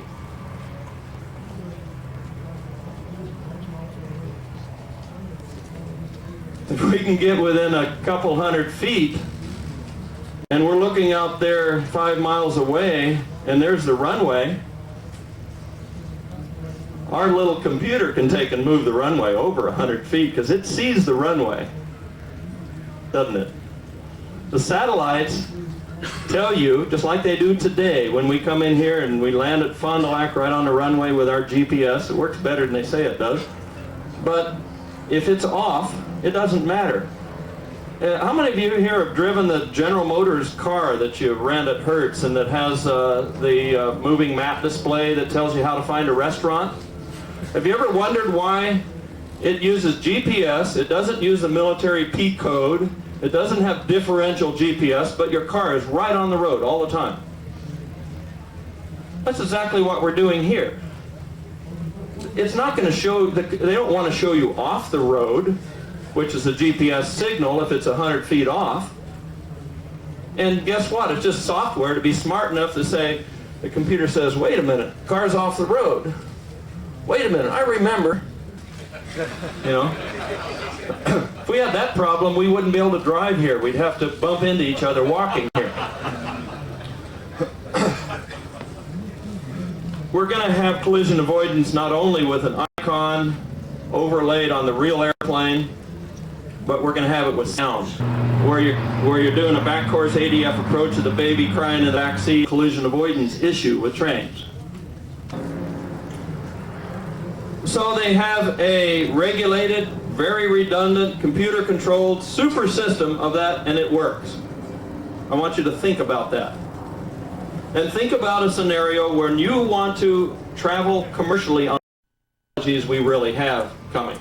Okay? Now visualize a system where the airlines are on a schedule, and that schedule is never delayed for a bonanza. Okay? If a King Air or a commuter airliner wants to meet the requirements of FAA, he can work with the FAA to meet the requirements to be able to fly the airways.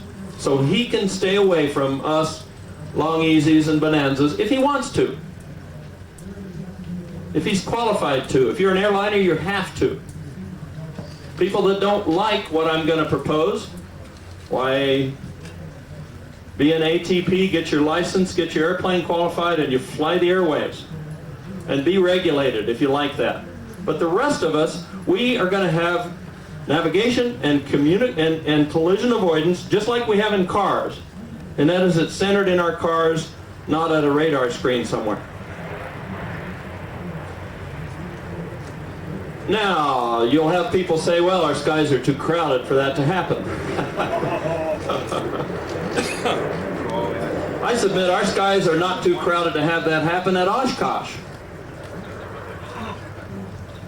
And if it's 0 in fog at Oshkosh, we can do just as good a job as we can when it's a nice sunshiny day, when we put in the technologies that we have coming here.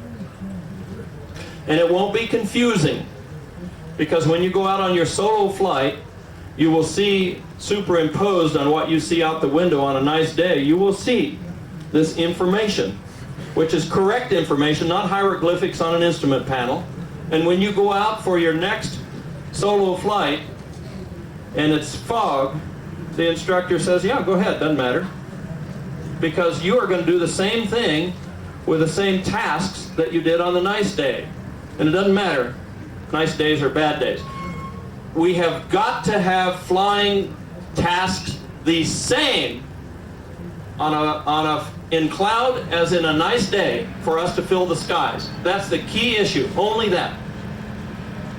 The rest of what I'm going to tell you here is all secondary. And I better get onto it because some of it's fun and interesting.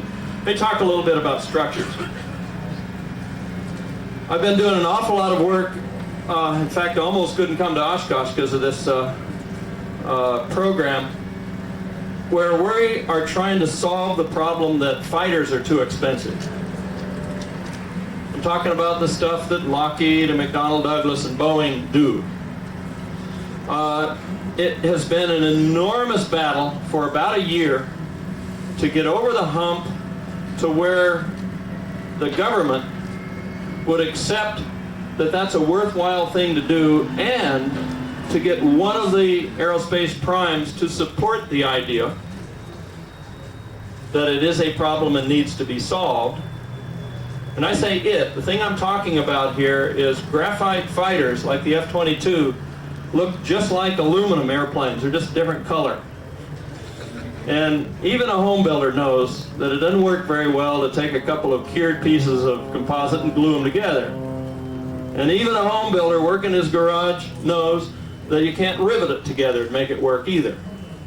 But believe it or not, that's how fighters are done. And it's wrong. What we're working on is as revolutionary a difference from today's composites as the change to move from tube and fabric was to aluminum construction.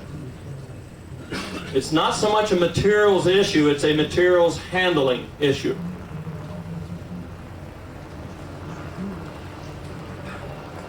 It's not so much of a tooling issue, it's an issue that you can make extremely complex airplane parts. When I say extremely complex, I'm not talking about sandwich structure, I'm talking mainly about grid stiffened structure, where every little point of the airplane is designed to take a specific load of its area and transmit it around. It might be what we call a fractal grid, where you have big ribs or big ring bulkheads, and then in between them half size, and in between those half size, and then in between those half size. And if you look at it, it's extremely complex structure.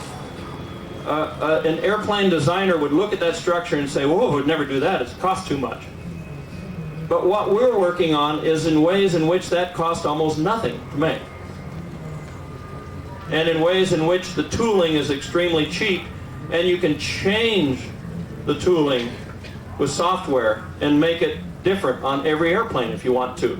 And it's real low cost to do so. Well, this job of kind of what they call a paradigm shift in airplane structures is driving me nuts. It's a very, very expensive, it's a very complex problem, very difficult problem, very tough to solve. But in doing it, I can't help but find that our simple airplanes with lighter loads and less systems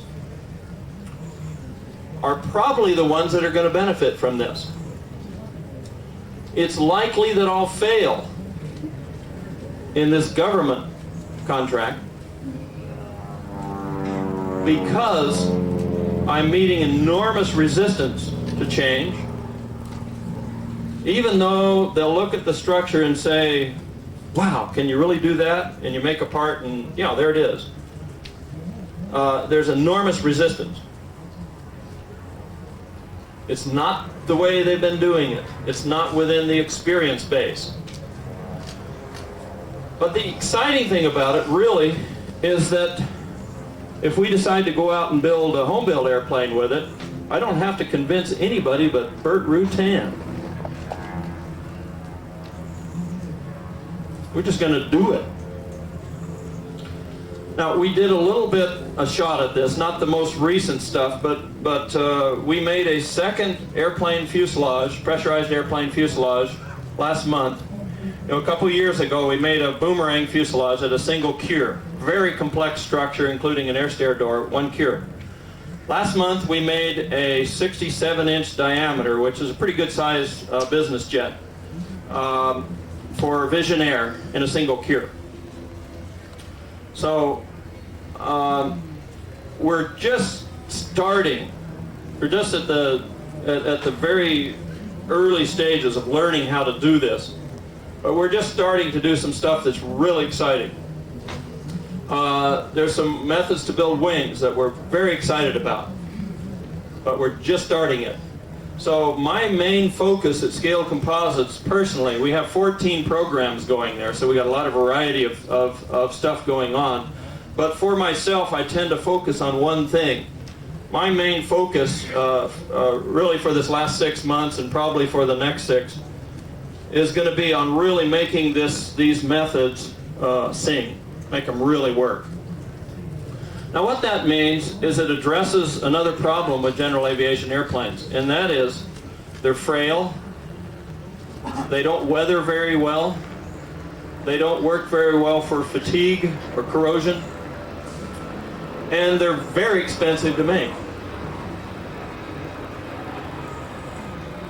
If you bought a car that was built like a Bonanza,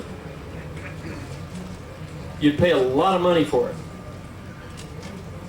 And to appreciate that, you've got to look at a Bonanza production line and a Toyota production line. A lot different. Now, I'm not saying we're going to build airplanes like Toyotas. But we did get a little bit of learning on this, on what the demands are when we built the show car for General Motors about 3 years ago. What we're able to do now, or what we're starting to be able to do now, we're not done with this by any stretch, is to now be able to make that car like the GM Ultralight at a very low cost. Make it somewhere around 10 or 15% more cost than the materials. And you got to be down in there to be able to make something like a car. And I would like to make a general aviation airplane for 10 or 15% more than the cost of the materials. Not 10 times the cost of the materials, or 20 times the cost of materials. And that's where we're going with this. It's going to be necessary to make a lot of airplanes. If you're only going to make 10 airplanes or 100 airplanes, it's not even worth dealing with. And that's why nobody's been focusing on it. Because, hey, how many airplanes are we going to make this next year? Well, we can't afford to capitalize this. Structures is going to have a big change relatively soon. Big change. We're not going to see airplanes built like Long Easies and Glass Airs for the next 10 or 20 years. We are going to see a significant change in the way composite airplanes are built. And just when we're going to start seeing that is in what field is not real clear. But we are already starting, like I mentioned, a business jet that has a automated single cure fuselage.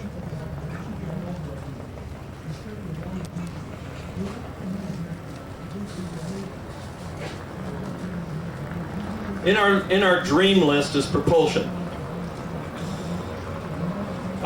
Propulsion, no question, is I think I characterize it as embarrassing.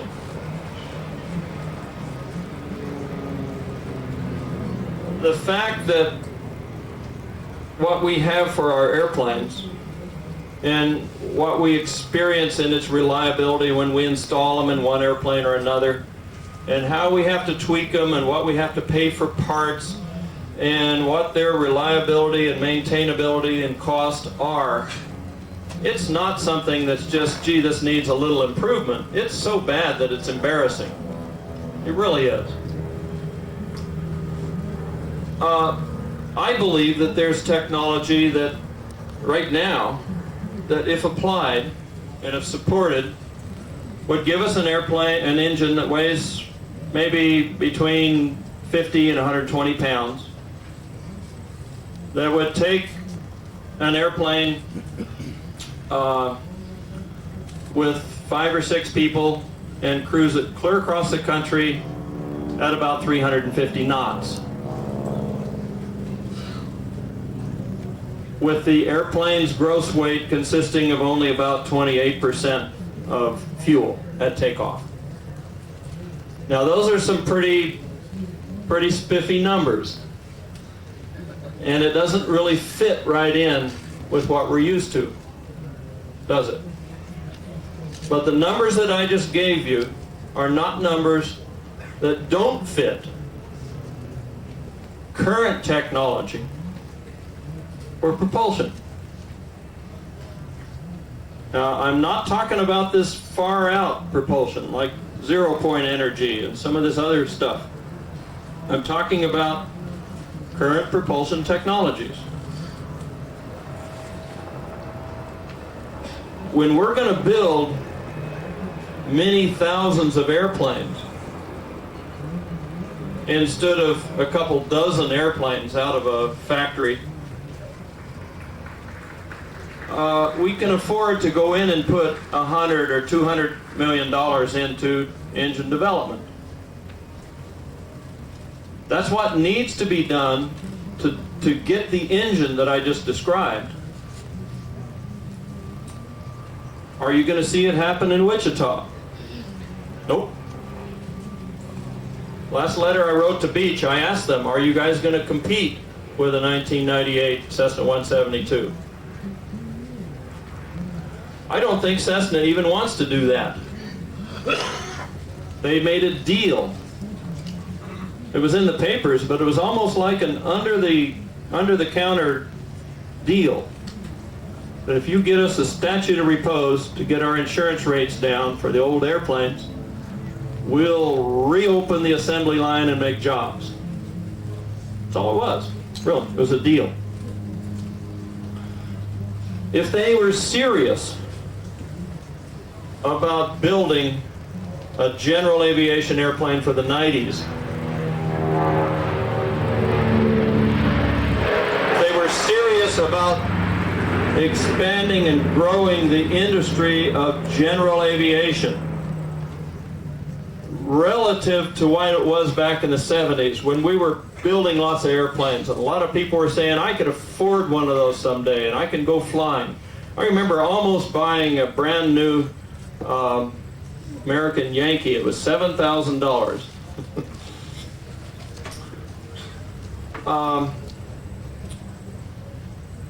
Should have been a lot cheaper, actually. And we seem to be kind of down in the dumps when we see how expensive flying is and how expensive it is to maintain a reasonable performance airplane. All of the reasons for that are bogus stuff. The prices that are put on used parts for airplanes out of Wichita, that's not the price that it takes really to build that and put a decent profit on it. These are all bogus stuff. A company really serious about expanding general aviation will put the money into propulsion development, will give us airplanes that are easy to fly. For example, give us attitude command with our stick instead of rate command. Then anybody can fly them, even with a baby crying in the back seat. And will give us the ability to look outside and see where we're going if it just happens to be cloudy that day. And will not ask us to interpret hieroglyphics and individual instruments on a panel and to have to lug around a big database and have such a clumsy way of finding out where the severe weather is. And the airplane will be quiet enough so we can keep airports. And when I accuse the manufacturers of not being serious about promoting the long-term viability of their product, I don't do that just from a guy who sits in a corner and screams. We went out and developed an airplane that was very quiet for a customer that cared about it. An airplane that can fly by at high cruise power and you actually hear the air flowing over a 70% laminar flow wing. You hear that, and in the background is this rumble of the propeller, and essentially no noise from the engine. That's not magic. That's just stuff that we know. But the fact that airports close, we've lost about half of the airports in Southern California down there since I started flying there. That ought to be a big problem for Beechcraft and Cessna and Mooney. And they ought to solve the problem by making quiet airports. Because this proposal that I made a long time ago does not work, and that is sell land around airports only to deaf people.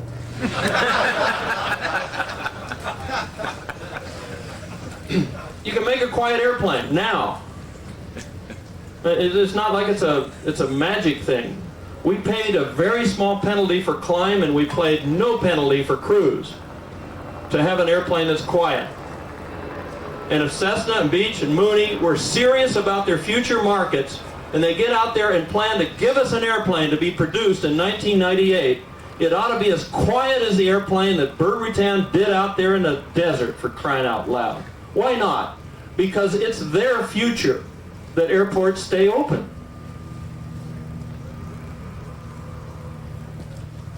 And they ought to be putting hundreds of millions of dollars into development to get that engine that I described.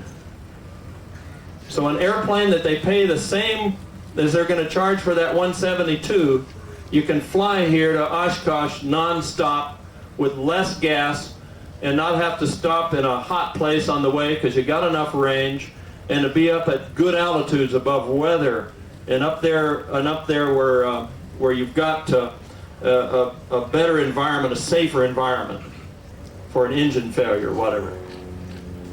This is not big magic stuff, guys. This is stuff that we know how to do.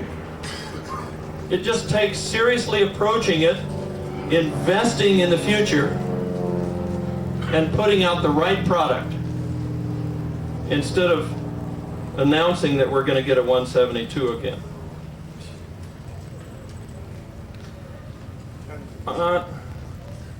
No, I've got 20 minutes. 10 minutes? 10 minutes? I'm going to open up for questions. Yes, sir. Can we get that quiet stuff on our home belts today, tomorrow? The question is, can you get the quiet stuff on your home belt today or tomorrow? The answer is it is generically cheap when mass produced, but it would be real expensive for you to modify your engine or your airplane to make it real quiet now. What it involves is two things. Things within the engine. For example, having a turbocharger, downstream of that having two mufflers. That's something that doesn't register in Wichita. But also turning the propeller at cruise at 1400 RPM instead of 2600 RPM. That would be expensive for you to do on a modification for your Lycoming. But if you put the money into developing the engine for tomorrow's general aviation airplane, you do it on an engine that will provide a quiet environment, and it's not generically expensive. Yep. Can you tell us a little bit about your structural plans for lowering? I mean, what type of plan? No. Good question. Sorry. Not a social question. Yes. I hate to be a pessimist, but I am. But what if you had 20, 30, 50, 100 million airplanes out there? What would be just murder suicide? I mean, you've got the kinetic energy, those things. I mean, you're going to have a lot of people at risk on the ground, even if the nav systems are perfect, even if people can navigate. I mean, You're saying if you put 100 million airplanes over Oshkosh, it would be murder suicide? over the United States. Oh, the United States. I'm saying there's going to be enough bad outcomes. Yeah. Just in terms of. I would submit that by the time it gets to the point where with correct environment for collision avoidance and navigation, by the time it gets saturated to the point where you're concerned about, which is what you have, the way they manage freeways versus highways, for example. By the time it gets to that point, we will have other technologies such that we won't need to use the sky except for recreation rather than travel. On purpose crashes would be involved. It's what? I'm saying even people would crash on purpose, just like they take out the post office. Yeah. I mean, people are stupid. Let me ask you a question. Have you given up? That's why I'm here. Back here. I think the corollary, part of the problem being mentioned is that if you do have 100 million people flying, at least 5 million of them will be drunk.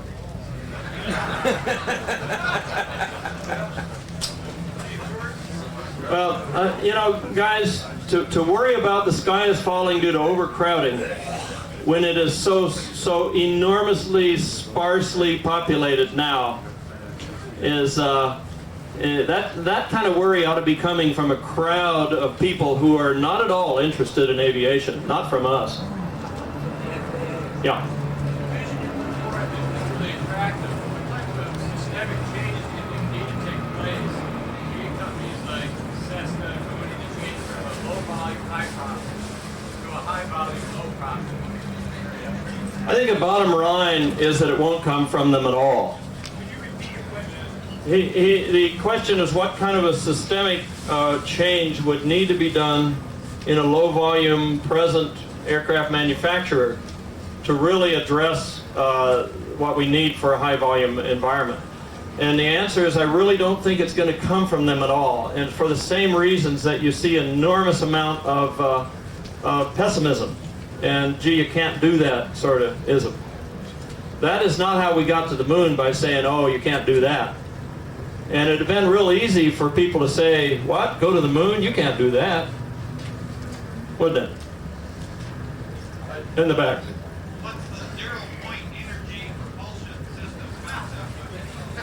I'll talk to you about it later. Right here. When are we going to see Boomerang in Oshkosh? Next year. Next year.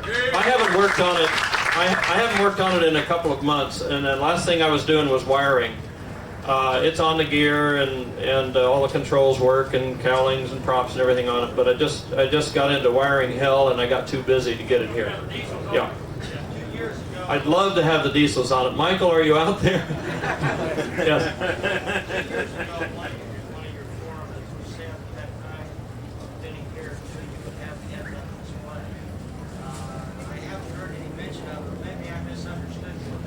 But keep in mind, I'm not interested in a head-up display per se. And a head-up display being hieroglyphics on a square thing in front of you, which is the same stuff that's down here. I have absolutely no interest in putting the same kind of information down here up in a head-up display. I'm not interested in that. First of all, it's better than down here, but it's only a little bit better. That's not where I'm going, guys. I want to put reality so that when you're in and out of the clouds, you have the same tasks. Not this task and this task. You know, so that's what it's all about. Yes, sir. Regarding aircraft structures, a couple of years there was technology that came out where the computer-driven laser congeals polymers, liquid polymers in a tank. Is anybody working on that, using that for aircraft structures?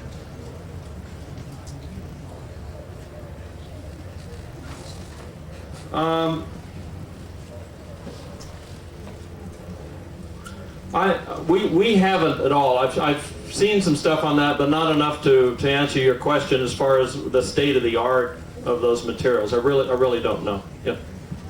What are your plans in regards to Montrose? Okay, our plans in regard to Montrose, we about a month ago got just told by our parent company that they will not capitalize the building. We have not given up. We're still very interested in our agreement with Montrose, and a couple things can happen. The growth that we could get, just one big program coming on, could force us to expand, and if we do, we will expand in Montrose. But right now, my parent company will not, because they're in a very, very poor financial condition and have to borrow at something like 22%. They will not allow me to spend $3.5 million on a building while I still don't put the other one up for sale. So that's right now I'm in a holding pattern. Yes. The Quiet airplane, was that one of your own designs? The what? Was that one of your own designs? What? Or did you modify an airplane? What airplane? Quiet airplane. Yes, that was an original airplane from scratch. Way back there. The status of Little Fighter. Actually, we had a couple of international trips within the last 2 months trying to get somebody to buy it, but don't have anything active yet. We're still looking for a customer. Yes. You mentioned that your software is free. Will you also give away the schematics? Not my software. No. The point I was making, and this applies to the real exciting thing about manufacturing in the future. Once we get down and start manufacturing on the molecular level, and once we exchange enormous amounts of information, the software, for extremely cheap money, then that is what is really going to change the information flow to change everything else. But no, I'm not a software vendor. Will you start that by maybe publishing schematics and such? Oh, no. Don't get me wrong on this. I'm not planning on being a manufacturer for any of this future aviation. What I do is I dabble as best I can in development. We'd be delighted to work with someone on this radar view, for example, or on the structure, or on propulsion, or on flight test, or on anything. That's what I do best, is to go in and quickly prototype it, test it, and get the results out. You know, I've got 14 programs going right now that are related to kind of initial development stuff. But I'm not planning on being a manufacturer for anything. We got 5 more minutes. Yeah. Burt, will you share that information with us? Oh, yeah, we'll share what I can share what's not proprietary to a customer of mine. That's the only limitations on it, or whether the military doesn't want me to let you know. I had a point on solid-state gyros. I understand the radio control people have a $200 solid-state gyro. Yeah, that's right. Isn't it embarrassing that for your model airplane you can have a solid-state gyro that's affordable, but you can't have it for your Bonanza? It's just flat embarrassing, guys. Variable sensitivity. When you push on the rudder, it desensitizes. You know, it has the problem of unreliable vacuum pumps, something that just kind of came up last year. Forever. It's been around forever. Why the hell do we still have those stupid things that need vacuum? It really sucks. No, it really Yes, doesn't. How important do you think vertical takeoff and landing will be to making personally owned commuter aircraft viable? I think vertical takeoff and landing, or at least point takeoff and landing, it doesn't necessarily have to be vertical, but something you go in and out of your modified rooftop, is extremely important. Yes. Yes, most people don't want to go to airports. They want to go somewhere else. Yes. When can we see this new structures technology you're developing trickle down or be available? The structure stuff, both the military related and what we will have initially here in a BizJet, or actually before that in the Boomerang. This sort of stuff is going to trickle out now. I don't have a specific plan to make it highly visible right away. And the reason is we don't know how to do it yet. Don't get the impression that because I said all these glowing things about structure that I've got it all figured out. What I have got figured out is what we got to do to make it sing. And we have done some prototypes and a lot of coupons and a lot of little subcomponents. And they're building another dozen of them while I'm here at Oshkosh, getting ready for a meeting as soon as I get back.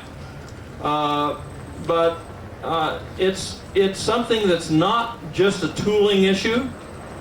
It's not only an airplane concept design issue, and it's not only a detailed materials issue. In other words, is how do you get the matrix around the fiber with no voids? It's all of them together.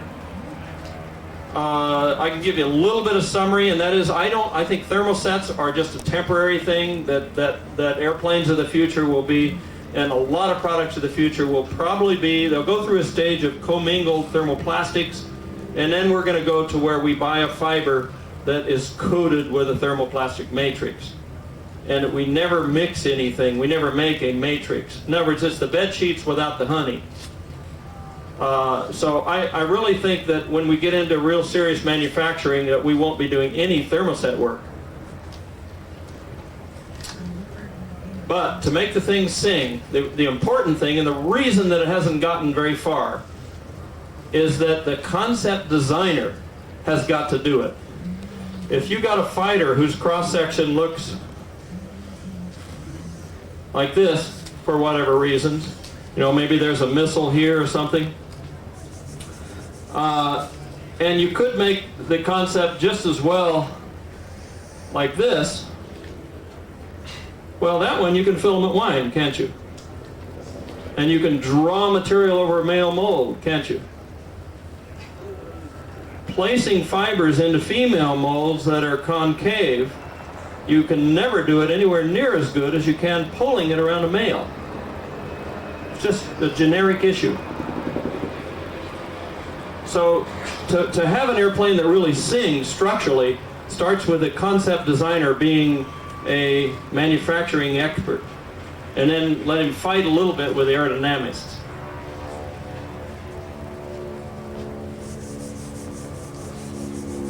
Two more minutes, Bart. 2 minutes. 2 questions. Yes, sir. What about Continental, Lycoming, and other manufacturers of small engines? Are they interested in the R&D of an engine that you... Okay, the question is, what about Continental, Lycoming?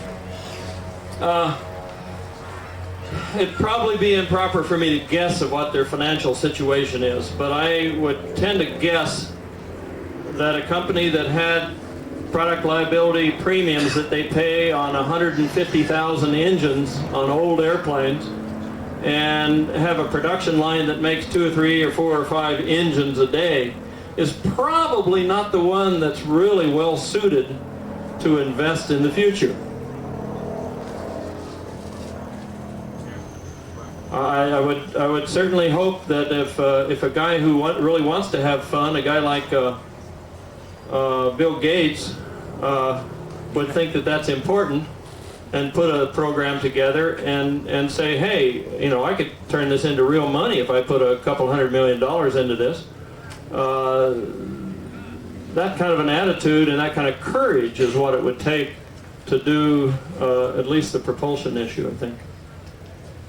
Yes, sir. Do you think something like the digitally terrain elevation data that the government does, something like CD-ROM, would make a good interim solution or backup to your radar view? I think it's great. Yeah, I've been looking at some of this. I've been looking at some of this in the booth. My first impression on seeing the demonstrations on the booth of having the electronic, you know, like the flight map where your airplane moves on the map, having the whack chart up there, is that you can't give up anything for it, though. You got to have what you had before the terrain was there. Is you've got to have that real runway pattern with the numbers on it, and you've got to have the same precision. Okay, but I think it's slick, and I think, you know, we have roads and restaurant menus too. And the neat thing about it is we can have that now. I'm a little bit concerned about the interim, though, that putting an enormous amount of graphic information up there is going to be slowing up screen refresh to the point where you just don't use it. Maybe the problem is this. Instead of looking at our airplane and the terrains this way, and our airplane going this way and making X's on where it went, this is what what we look at today. I think something better would be this. Let's look at the picture on the computer that's generated from the terrain data, but it's what we see out here. And here's what it would be on your screen. Let's say here's your laptop screen. There would be a mountain, a hill, and our airplane sitting here, say. Okay, and then with a different color, a blue, it would show what's in front of us on the flight path. And it would show that that valley, if you go straight, that in 10 miles you hit the mountain. See what I'm doing now? Instead of a God's view, let's say a pilot's view. Okay? And this is caught from the same information. So now obviously you turn a couple degrees and then 10 miles you miss that mountain. But in other words, put on the screen what you see here. Now, the simplified, of course, navigation on that, if you're in Kansas, you have this line. Okay, but below that line is the runway. When you get close, it looks like it does to you. Now, we are doing hieroglyphics to a certain extent with flight map right now as we look at it, and boy, now we're looking at a God's view of us landing.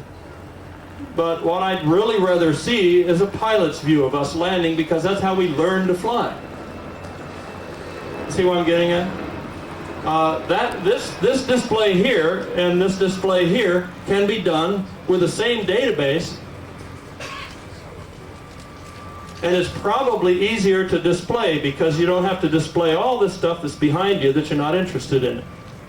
So those of you writing this software, that's what I want in version 2.2. Okay, thank you very much. I'm getting kicked out.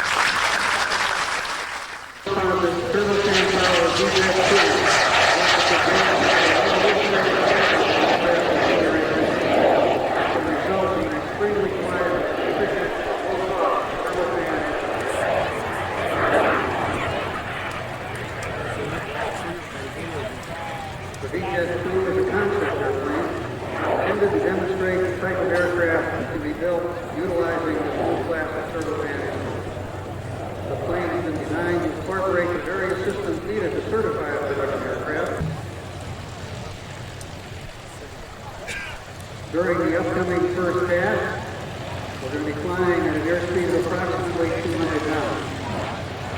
Notice the stage transformer with long narrow nose, providing laminar flow over 40% of the fuselage length, with little distortion at the inlets of the twin turbofans.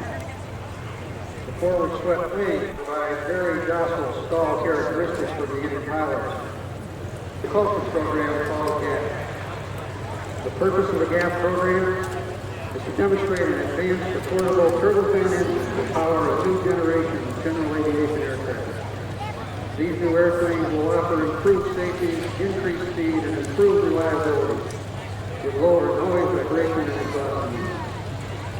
The new turbofan engine being developed by Williams International is called the FJX2. It's in the 700-pound thrust class, it's 14 inches in diameter, and it weighs less than 100 pounds. George Brewer, yes sir, that was a good rundown.